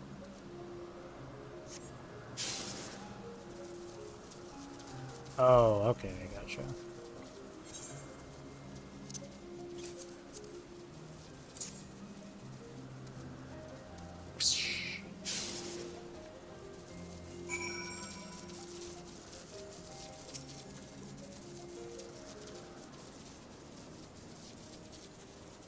Perfectly done, Rose.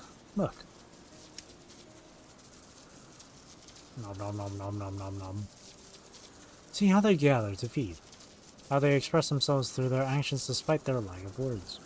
Speech is not the sole defining characteristic of a thinking, feeling creature, nor is silence an indication that they do not possess these qualities. Be it a soulless arcane entity such as the Pneuma, or an ephemeral life form such as the Petalota, all seek to perpetuate their existence, to survive. Is Meteon a living being?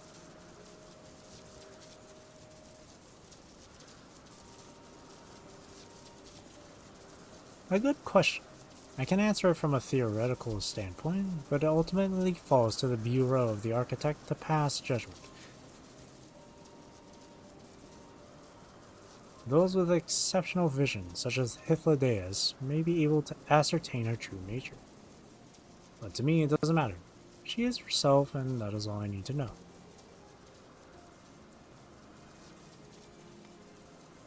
Oh, you finished already? I'm sorry, I was on the way. Not to worry, my dear. They missed nothing of note, and we still have plenty of work for them to observe. Next, we will head east to the Morning Dew.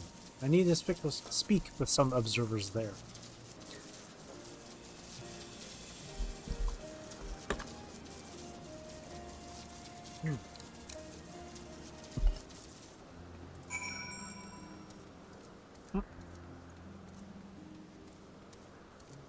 This way.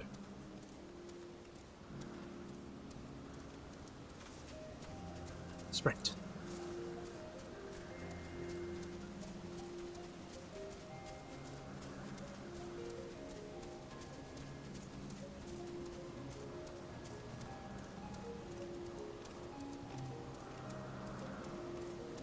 Cecilia? I don't remember who that is. Oh my god, look at this big boy.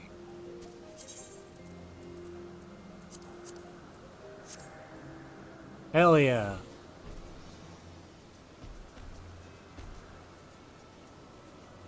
Hold hands. Nice.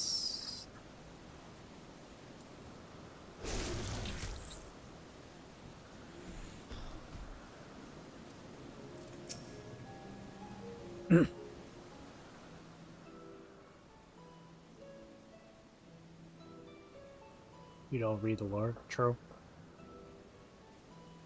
Amazing, is it not? The Ampelos, one of our newest subjects.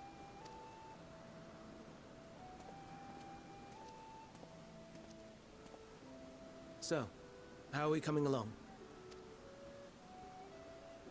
Something, something, something, something, something, something.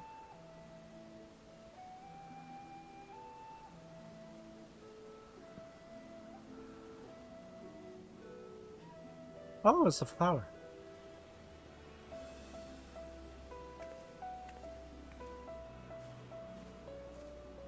Huh.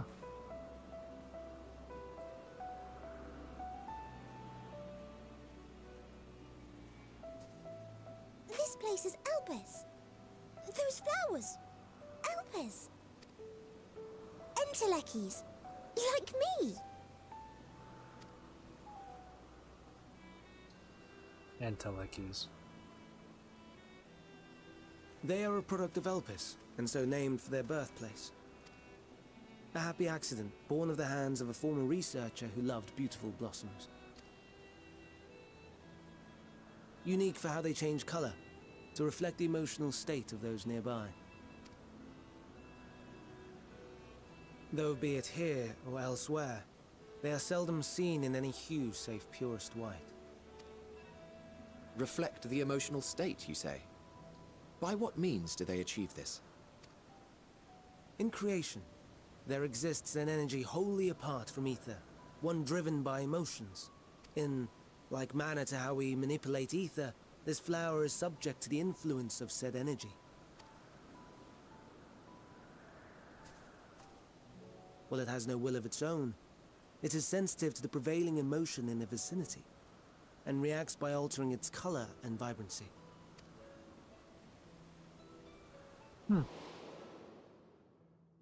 Akasha? It is one of the unseen energies defined by Harnish alchemical theory. Though a gross oversimplification, some describe it as an essence influenced by feelings.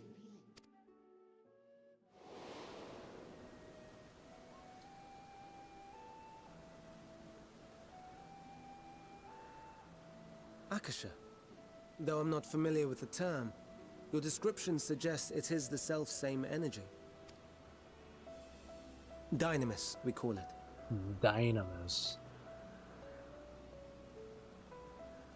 And those entities like the Elpis flower that have the ability to interact with this energy, converting emotions into tangible phenomena. Tangible. Are Antelekis. Intellectuals. That's me! That's me! An Enteleki! That you are, my dear. And no ordinary one at that, but the first possessed of free will. Discover these things? I mean, he literally said it with these flowers. They were created by accident. And in terms for the Akasha energies... Wait! It's... A form of energy other than ether? Dynamis? In the flashback, it was said nothing more than an alchemical theory. I've never heard of such a thing.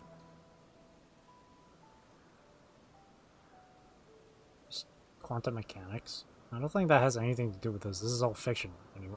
Besides. Hardly surprising. Dynamis cannot be seen, much less felt. And though its existence has long been theorized, we had no proof until the flower's serendipitous creation. What's more, Dynamis is far weaker than ether. Under normal circumstances, its effects are drowned out by the latter, on account of which, beings comprised of and reliant upon the ether, like you and I, are unable to make practical use of Dynamis. 'Tis a truly esoteric thing, known to but a select few scholars. Intriguing. Then, given the limitations you described, why create Meteon? Would understand quantum mechanics first? I don't know, man. Maybe quantum mechanics don't apply to this world. Maybe it doesn't. Maybe they don't even know quantum mechanics. I don't know. I don't know what to tell you, bro.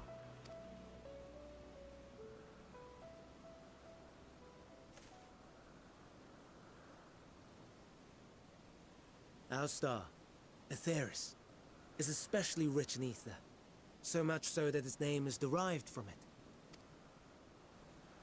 However, when we consider all energy in existence here and in the vast space beyond, Dynamis may account for as much as 68.3%, the more abundant form by far. Were we able to control it, we could open the door to limitless possibilities. 'Tis not unlike a gently flowing stream, unable to break through the dam of ether barring its path. But if we could imbue the stream with the vigor of a raging river...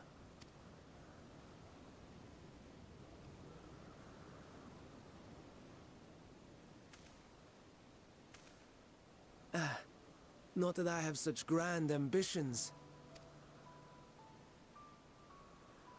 Nay. I merely wish to create a being that could traverse the great expanse.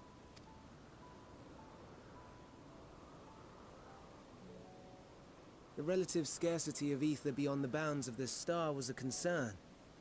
And so, I looked to another source of energy by necessity.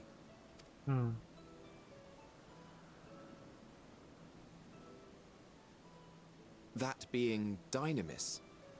No wonder her ether is so thin. Precisely. Yours is thin too. Like an Enteleki. Like me. So... are we the same? Entelekis.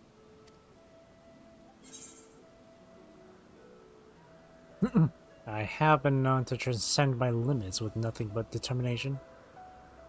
If I'm thin, it's because I'm Selk didn't do a proper job. Yeah, let's just say this first one. I think not. Your nature remains a mystery, but ere I reinforced you, you appeared to be little more than a common familiar, and a faded one at that. A deficit of ether alone does not an Enteleki make. It would, however, make it easier for you to interact with Dynamis. And limited though its influence may be, this quality could prove the difference between victory and defeat. You do well not to underestimate it. Excuse me, sorry. Ugh.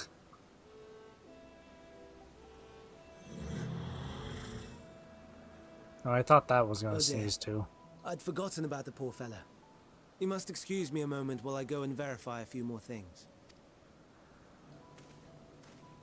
No.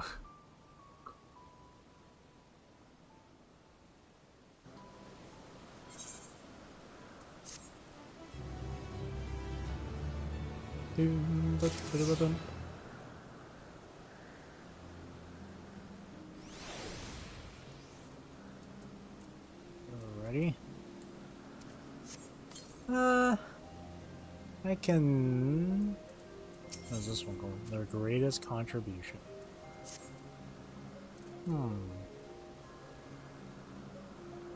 Okay. I'll leave the main story quest here, their greatest contribution, but I will at least do this quest here. I'll do this other quest, at least.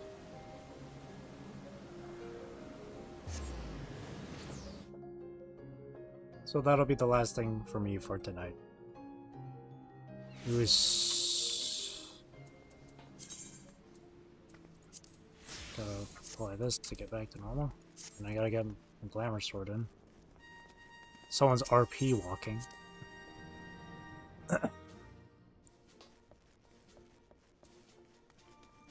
Put on some clothes, girl.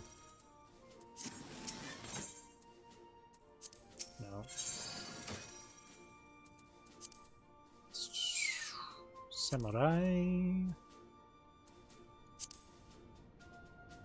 Oh wait, this. There. This. There we go. Then I can do this. There.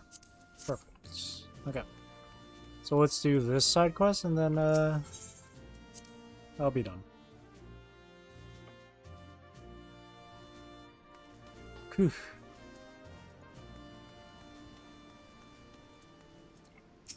Maelstrom Secretariat.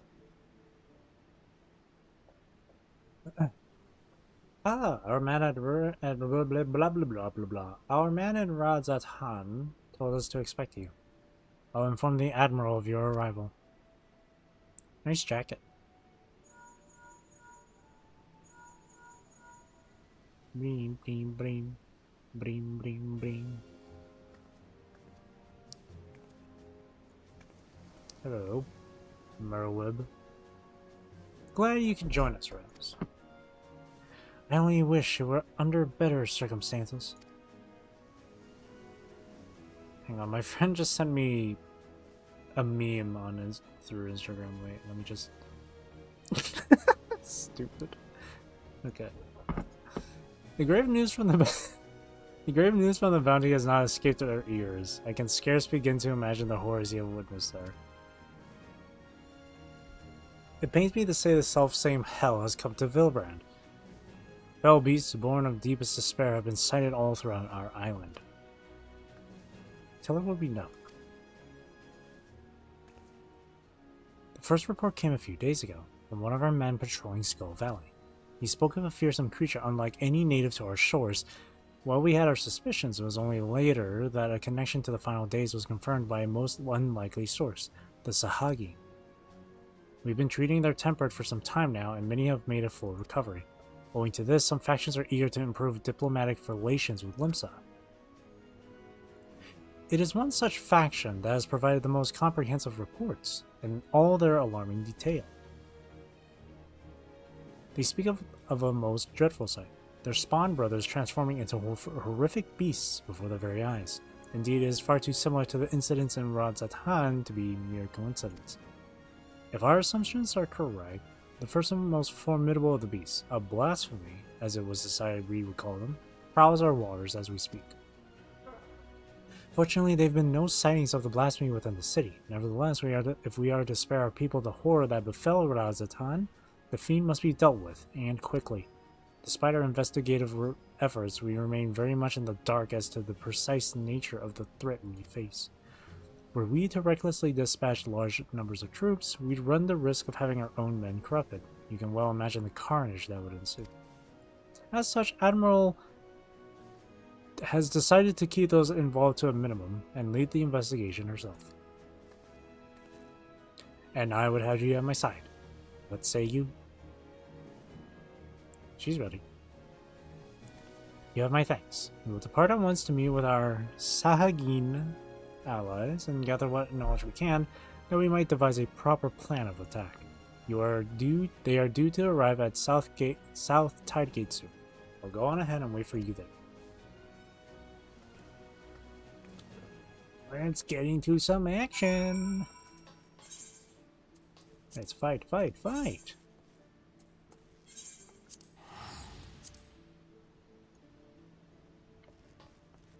Way less tired than I was last stream. Hey, it's like you said, that talk about your room gave you the energy. Also, the other race I was talking about are these guys right here, these three.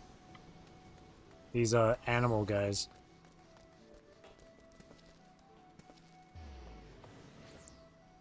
They don't have one for the girls yet.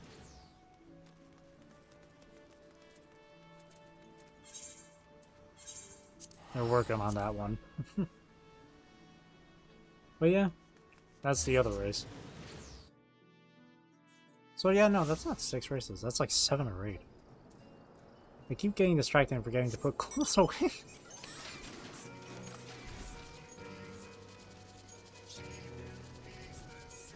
Well, maybe after this stream. Or during.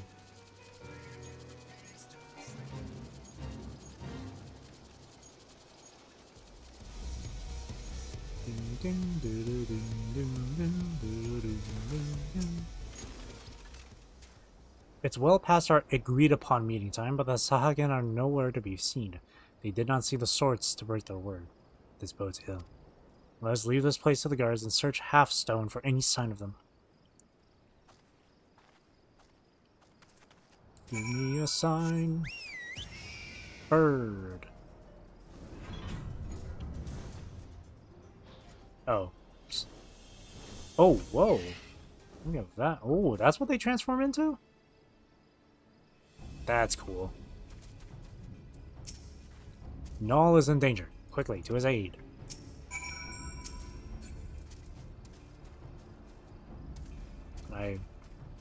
Oh, it's... okay. Not this beast. It's up ahead. Doom, doom, doom. Boom, boom, boom, boom. Boom. Hey. Get cool.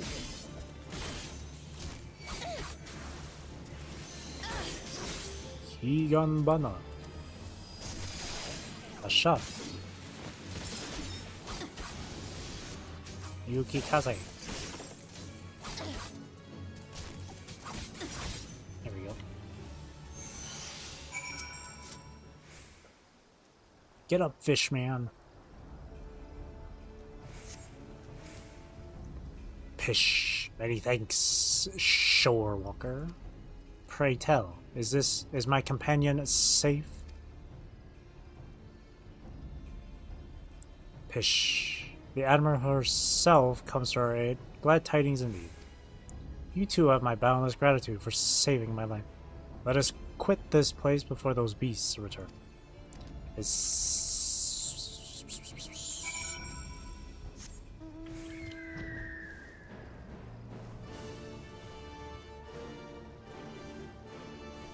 Ah, she's able to take it out. Nice. Everyone's still alive. Good. But not if we stay out here too long. Inside, quickly. Quickly. Make haste. Let's go inside quickly. Decides to walk. Pish. Thank you, my friends. Those ghastly beasts would have made short work of us had you not intervened. And yet it brought me no joy to watch them die. For, unbelievable as it may sound, until a short time ago, they were none other than our very own spawn brothers. At first we thought them merely cursed, but our talismans and magics availed us not. Aye, 'twas no curse. 'Twas an evil like no other. Innocent souls transformed against our will into unholy beasts called blasphemies. Blasphemies. Pray tell us more. That would be your area of expertise, Rose. Explain, explain, explain, explaining, explaining, explaining, explaining. Pish. Turned into beasts by the power of despair? This is horrifying indeed. Thus far, the phenomenon here in Lanosia has been limited to Sahagi. Why is that? Ish, I cannot say, yet I wonder if the crushing tide are involved in some way. I know not of this crushing tide. Word of them has yet to reach you, I see. It all began when the Indigo Matriarch, the queen of our kind, was stricken with a grave malady. Uh-oh. Tragic as this was, there was one small solace. She was not fond of shore walkers and so deprived of her leadership. More of my kind came to see the wisdom in making peace with Limsa Liminsa. There remain, of course, those who would oppose her cause. They formed a group they called the Crushing Tide. Even now they seek to summon the Lord of the World anew and consign all finless ones unto the briny deep. However, they lack the crystals necessary to do so. Denied the power they crave, they can do naught but gnash their teeth in desperation. And you suspect these feelings of helplessness are the cause of their transformations? Nod. Just so. Those of our spawn brothers who turned into those beasts had been fraternizing with the Crushing Tide.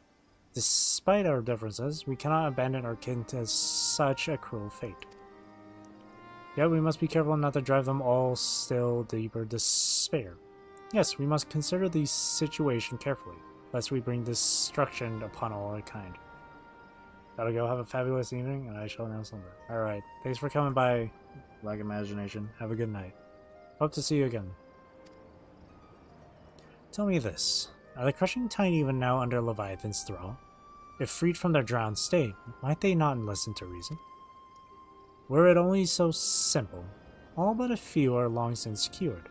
They walk this path of their own free will. In that case, they may yet be dissuaded from their present course. For the sake of our nascent whatever alliance, we will do all we can to save your brethren. Fortunately, a most capable ally stands with us, for this woman has bested many a formidable foe, including Leviathan. Pish! The great Rose Higana, in the flesh! Honored am I to stand in your presence. Together we will weather this storm and usher in a new age of harmony. This I swear. There is much to be done. For now, let us return to our homes and prepare as best we can for the trials ahead. Should we discover aught of value, we'll be sure to share it with you. I ask that you do the same. Pish! Indeed we shall. Until such time, I watch over my spawn brothers and pray that no more succumb to the change. Honestly, you should do audiobooks. You have a very clear and nice voice. Oh, well, thank you. That's the first I've ever heard. That's the first time anyone's complimented my voice, I think. First time? Second time? Third time? Thank you. I don't know about audiobooks. I don't mind doing reading and stuff, but like, doing a lot of reading? Ooh, dry throat incoming. Steal your voice, it is very pleasant. A mimic you are. Oh, I can just do this.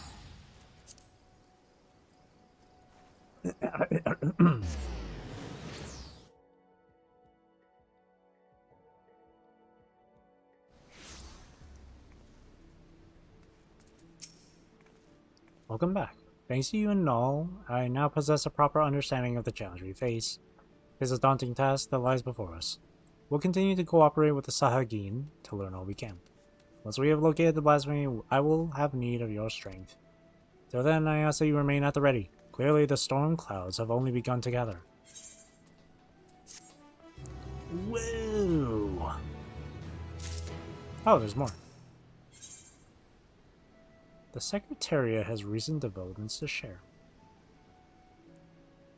15 minutes until it hits the 4-hour mark.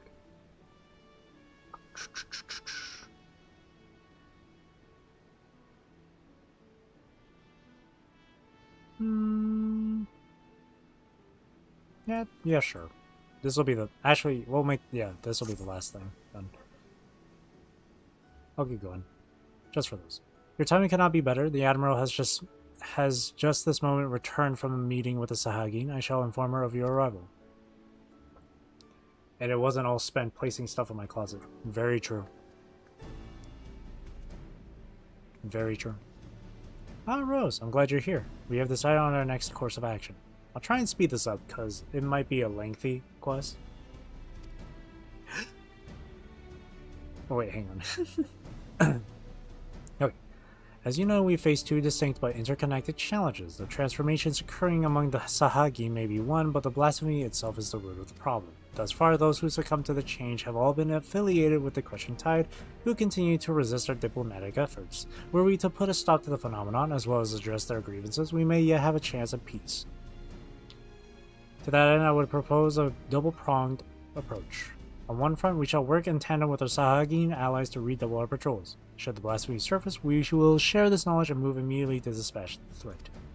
At the same time, we will pursue a dialogue with the Crushing Tide. We need to bring them back to the negotiating table and then see what can be done to convince them to stand down.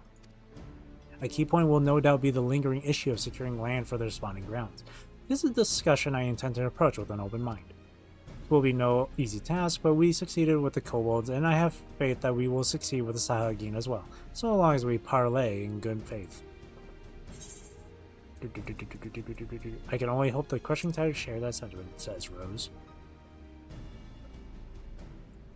You're wise to temper your expectations, but I would not abandon hope ere we try. At any rate,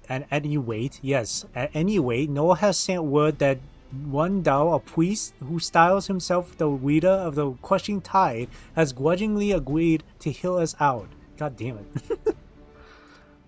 I will parley with him face to face at the Sapsa spawning grounds and would have you at my side, if you do not object at it.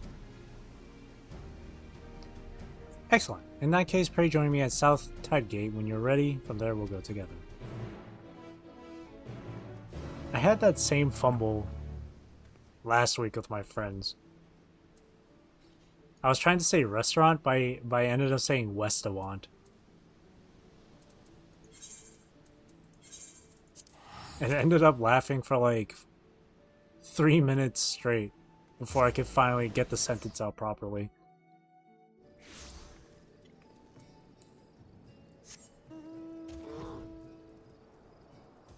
Have a snowflake.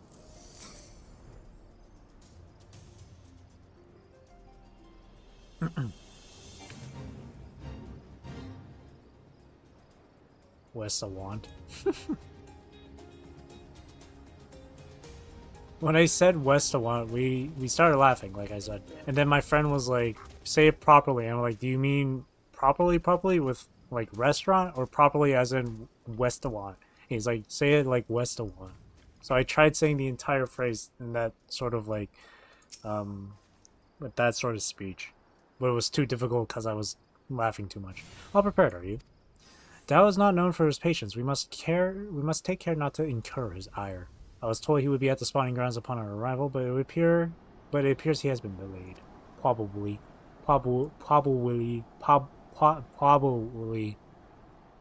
Let us speak with the Sahagin here. Mayhap one of them will be able to shed light on what may be keeping him. One more thing. I come here as a representative of Limsa Laminsa on a diplomatic mission. Should the talks deteriorate and things come to blows, I cannot be seen to bloody my hands. I trust that you understand. And with that, let's be off.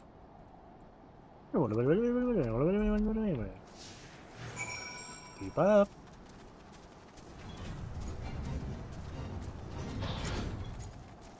We're sprinting it, lady.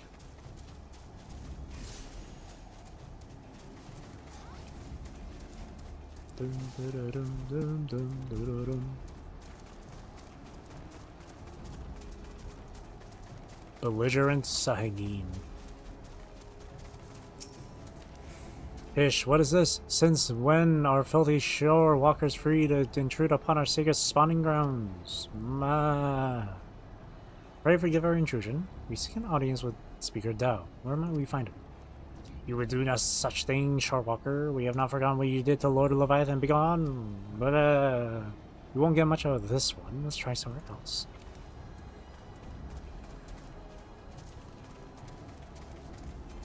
A stoic Sahagin. He's got his hand on his hip. Ish, what do you trespass on our domain, vile short walkers? We mean you no harm. We come only for peaceful parley with your leader, Master Dao. Where might we find him? Ish, we desire no parley with the short walkers who would steal our home. Were it not for your insatiable selfishness, we Sahagin would grow and flourish. Your grievances are justified. That is why I would speak with Master Dao and work toward a peaceful solution. Ish. Posh. Empty words from the thieving shorewalker, but so be it. Soon you shall learn the futility of your efforts. Speaker Dao is currently overseeing security at the spawning grounds. You will find him by the entrance, though mark my words, you will wish you hadn't. We shall see. Thank you for your aid.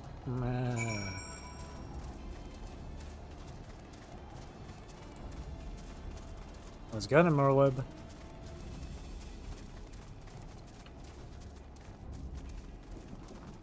Nice. Nice. Sneak by them. It's Dao. That's a... What is he wearing? What is that on his head? Is that his head? Oh, it's a hat. That's a wacky-ass hat. What's... Huh. Ish, shore walkers on our spawning grounds? To what do I owe this pleasure? I see what you did there. Speaker Dao, I presume? I apologize for entering into your home unannounced. Admiral Webb something. The Chief Admiral of Limsa Laminsa, and this is Rosie Ghana. We come seeking a parley, that we might strive for peace between our peoples. Parley, you say? Prolonging this conflict any further will only lead to needless suffering. The menace both our peoples face is great indeed. If there ever was a time to set aside our differences and come together for the greater good, it is now. I invite you to join us at South Tidegate for formal negotiations. Shore walkers and Sahagin coming together? What assurance do you have that you will not slit our gills the moment we set foot within your territory? Well, for starters, she only has a gun in holster, so she can't slit anything with that gun. I can offer naught but my word. We open our gates to you and invite you into our home as a show of respect.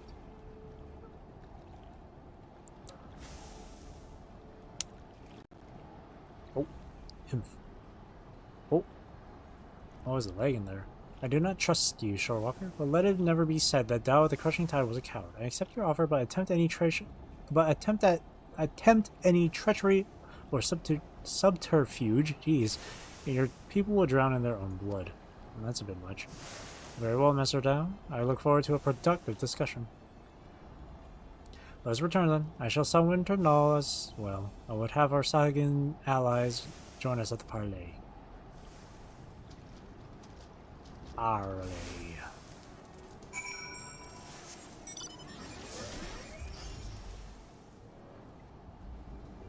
Oh man, it's really high up. Can't see anything.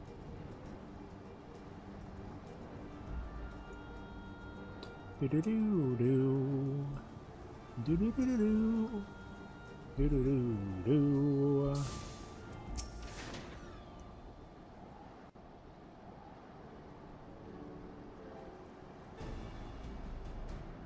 Negotiations. Here come marching in the guild things. That one dude has a square as a shield.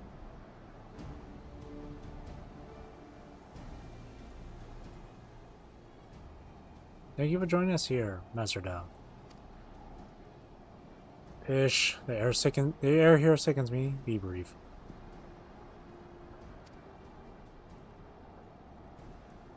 Alright, let's get straight to the heart of the matter. Common threat looms before us, one more powerful than any primal with the potential to bring death without end to both Sahagin and Limins and the like. These circumstances call for swift and united action.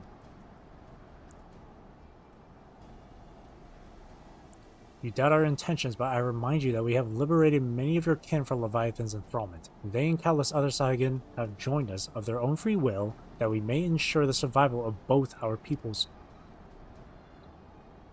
Ish. Aye, by their deeds have the Laminsons proven themselves worthy of our trust. Master Dao, you and your crushing tide want only to secure a future for your people. I say to you, this can be only done by confronting this threat together. Pish, threats. What is this threat you speak of? If it is unity you crave, then submit yourself to our command. Be as the Serpent Reavers. They are the only shorewalkers I deign to call friend. You would ask us to willingly surrender ourselves to your Lord of the World? I do. For that, and that alone, will ensure peace between us. Preposterous! You propose not alliance, but servitude. This way lies nothing but death for all Saigon. Do you hear this, my spawn brothers? The shorewalkers have stolen this one's mind. He decries Lord Leviathan, and espouses the lunacy of our sworn foes. Kill them! These treacherous wretches have abandoned our god and conspired to drive we faithful from our ancestral home. We must not let this stand. Pish, for shame, forsaken by our spawn brothers, they side with the finless ones and blaspheme our Lord Leviathan.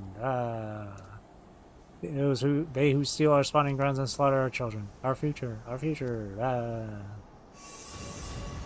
Now do you believe us?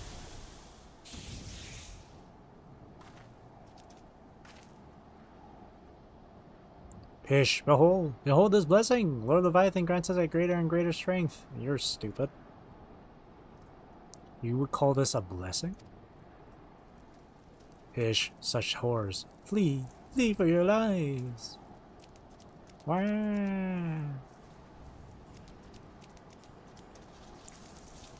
The beast makes for Aleport. I leave this place to you. The way is just moving after him.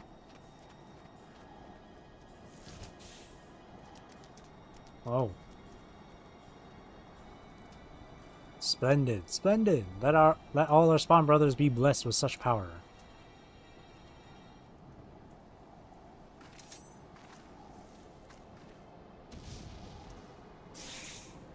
Wow. Blah. Blasphemy. Fell beast. I even gotta call it blasphemy?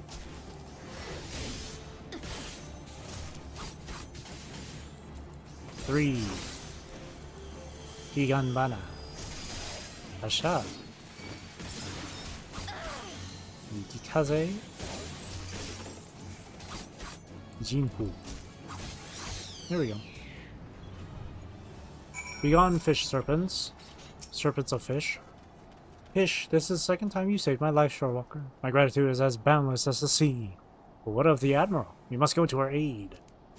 No. I imagine they, like, sound like, a bit like, what are they called again? Frickin', they're from Hearthstone. What are they called again? Start with an M. Gosh, I can't remember. Oh, it's too late. I am sorry. Pish, there is no need for apologies. You are not responsible for my people's plight. Blah, blah, blah. But what I cannot fathom is Dao's response. How pleased he was to see his brothers becoming slavering beasts. The fool believes that it is a blessing from Leviathan himself.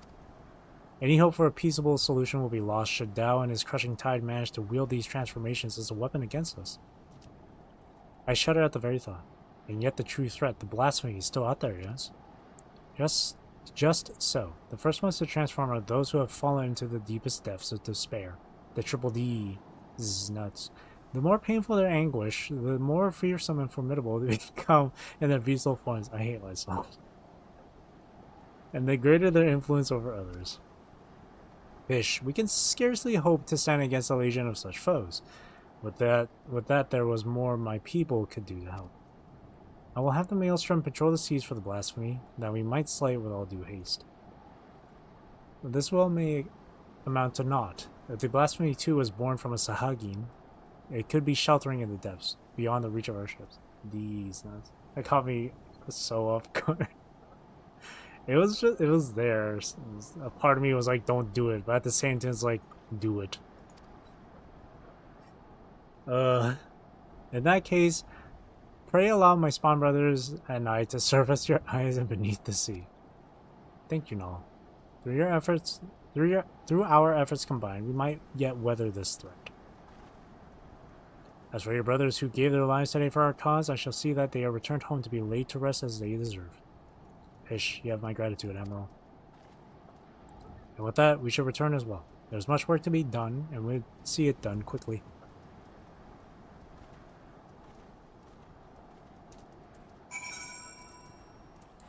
And back we go.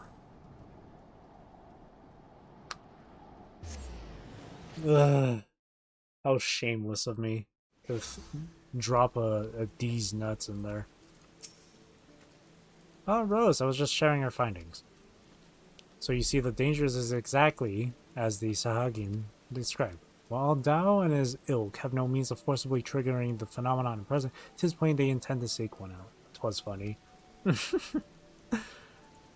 Thank you. Redouble our patrols offshore and inform me at the first sign of anything out of the ordinary. It shall be done, Admiral. I worry that we may be stretching ourselves too thin. Should the situation take a turn for the worst, I will recall our forces from Garlemald. Yet I would reserve that as the last resort. For now, I must get to work securing reinforcements. I ask that you remain close by. You may have need of your strength all too soon. I think I'm going to move my desk. Where, to the window? Okay.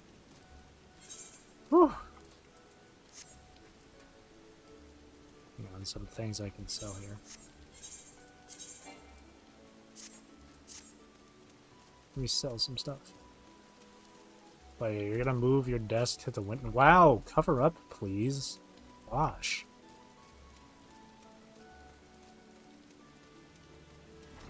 Nothing like seeing a bunny girl in like a bikini, eh?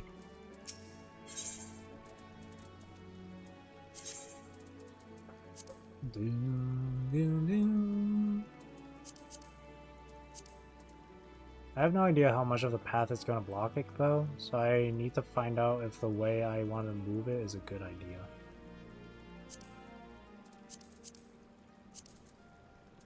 Understandable.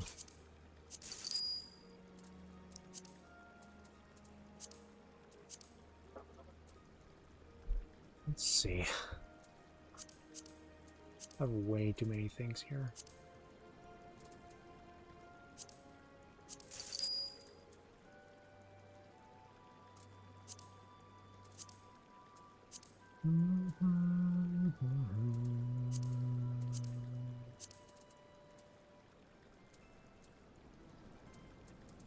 Alright, it's sorted by level.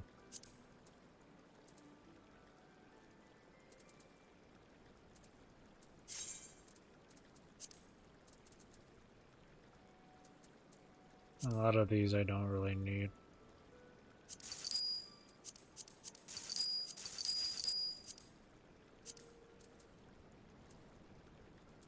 Okay. Wait, what did I just... Wait, what? Oh, right.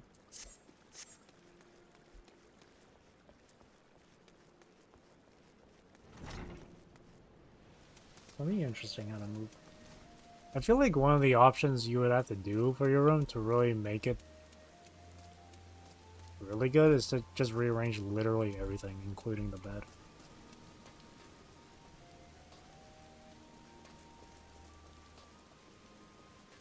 I once had a small room as well, and I didn't go that far to rearrange my room. All I did was swap my drawer and my piano.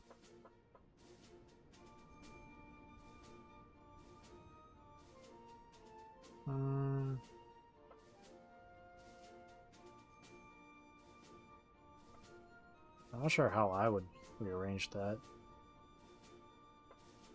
Back to the window wouldn't be bad. But again, if you wanted to have the curtains or blinds open, that shit's gonna blind you.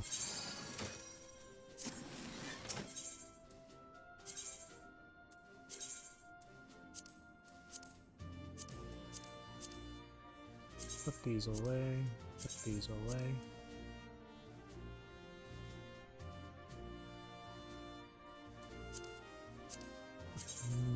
Put these away. Okay.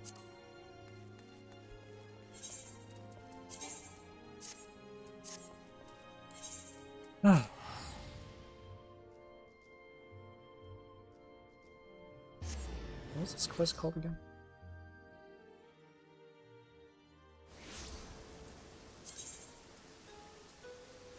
Oh, it doesn't even show it to me.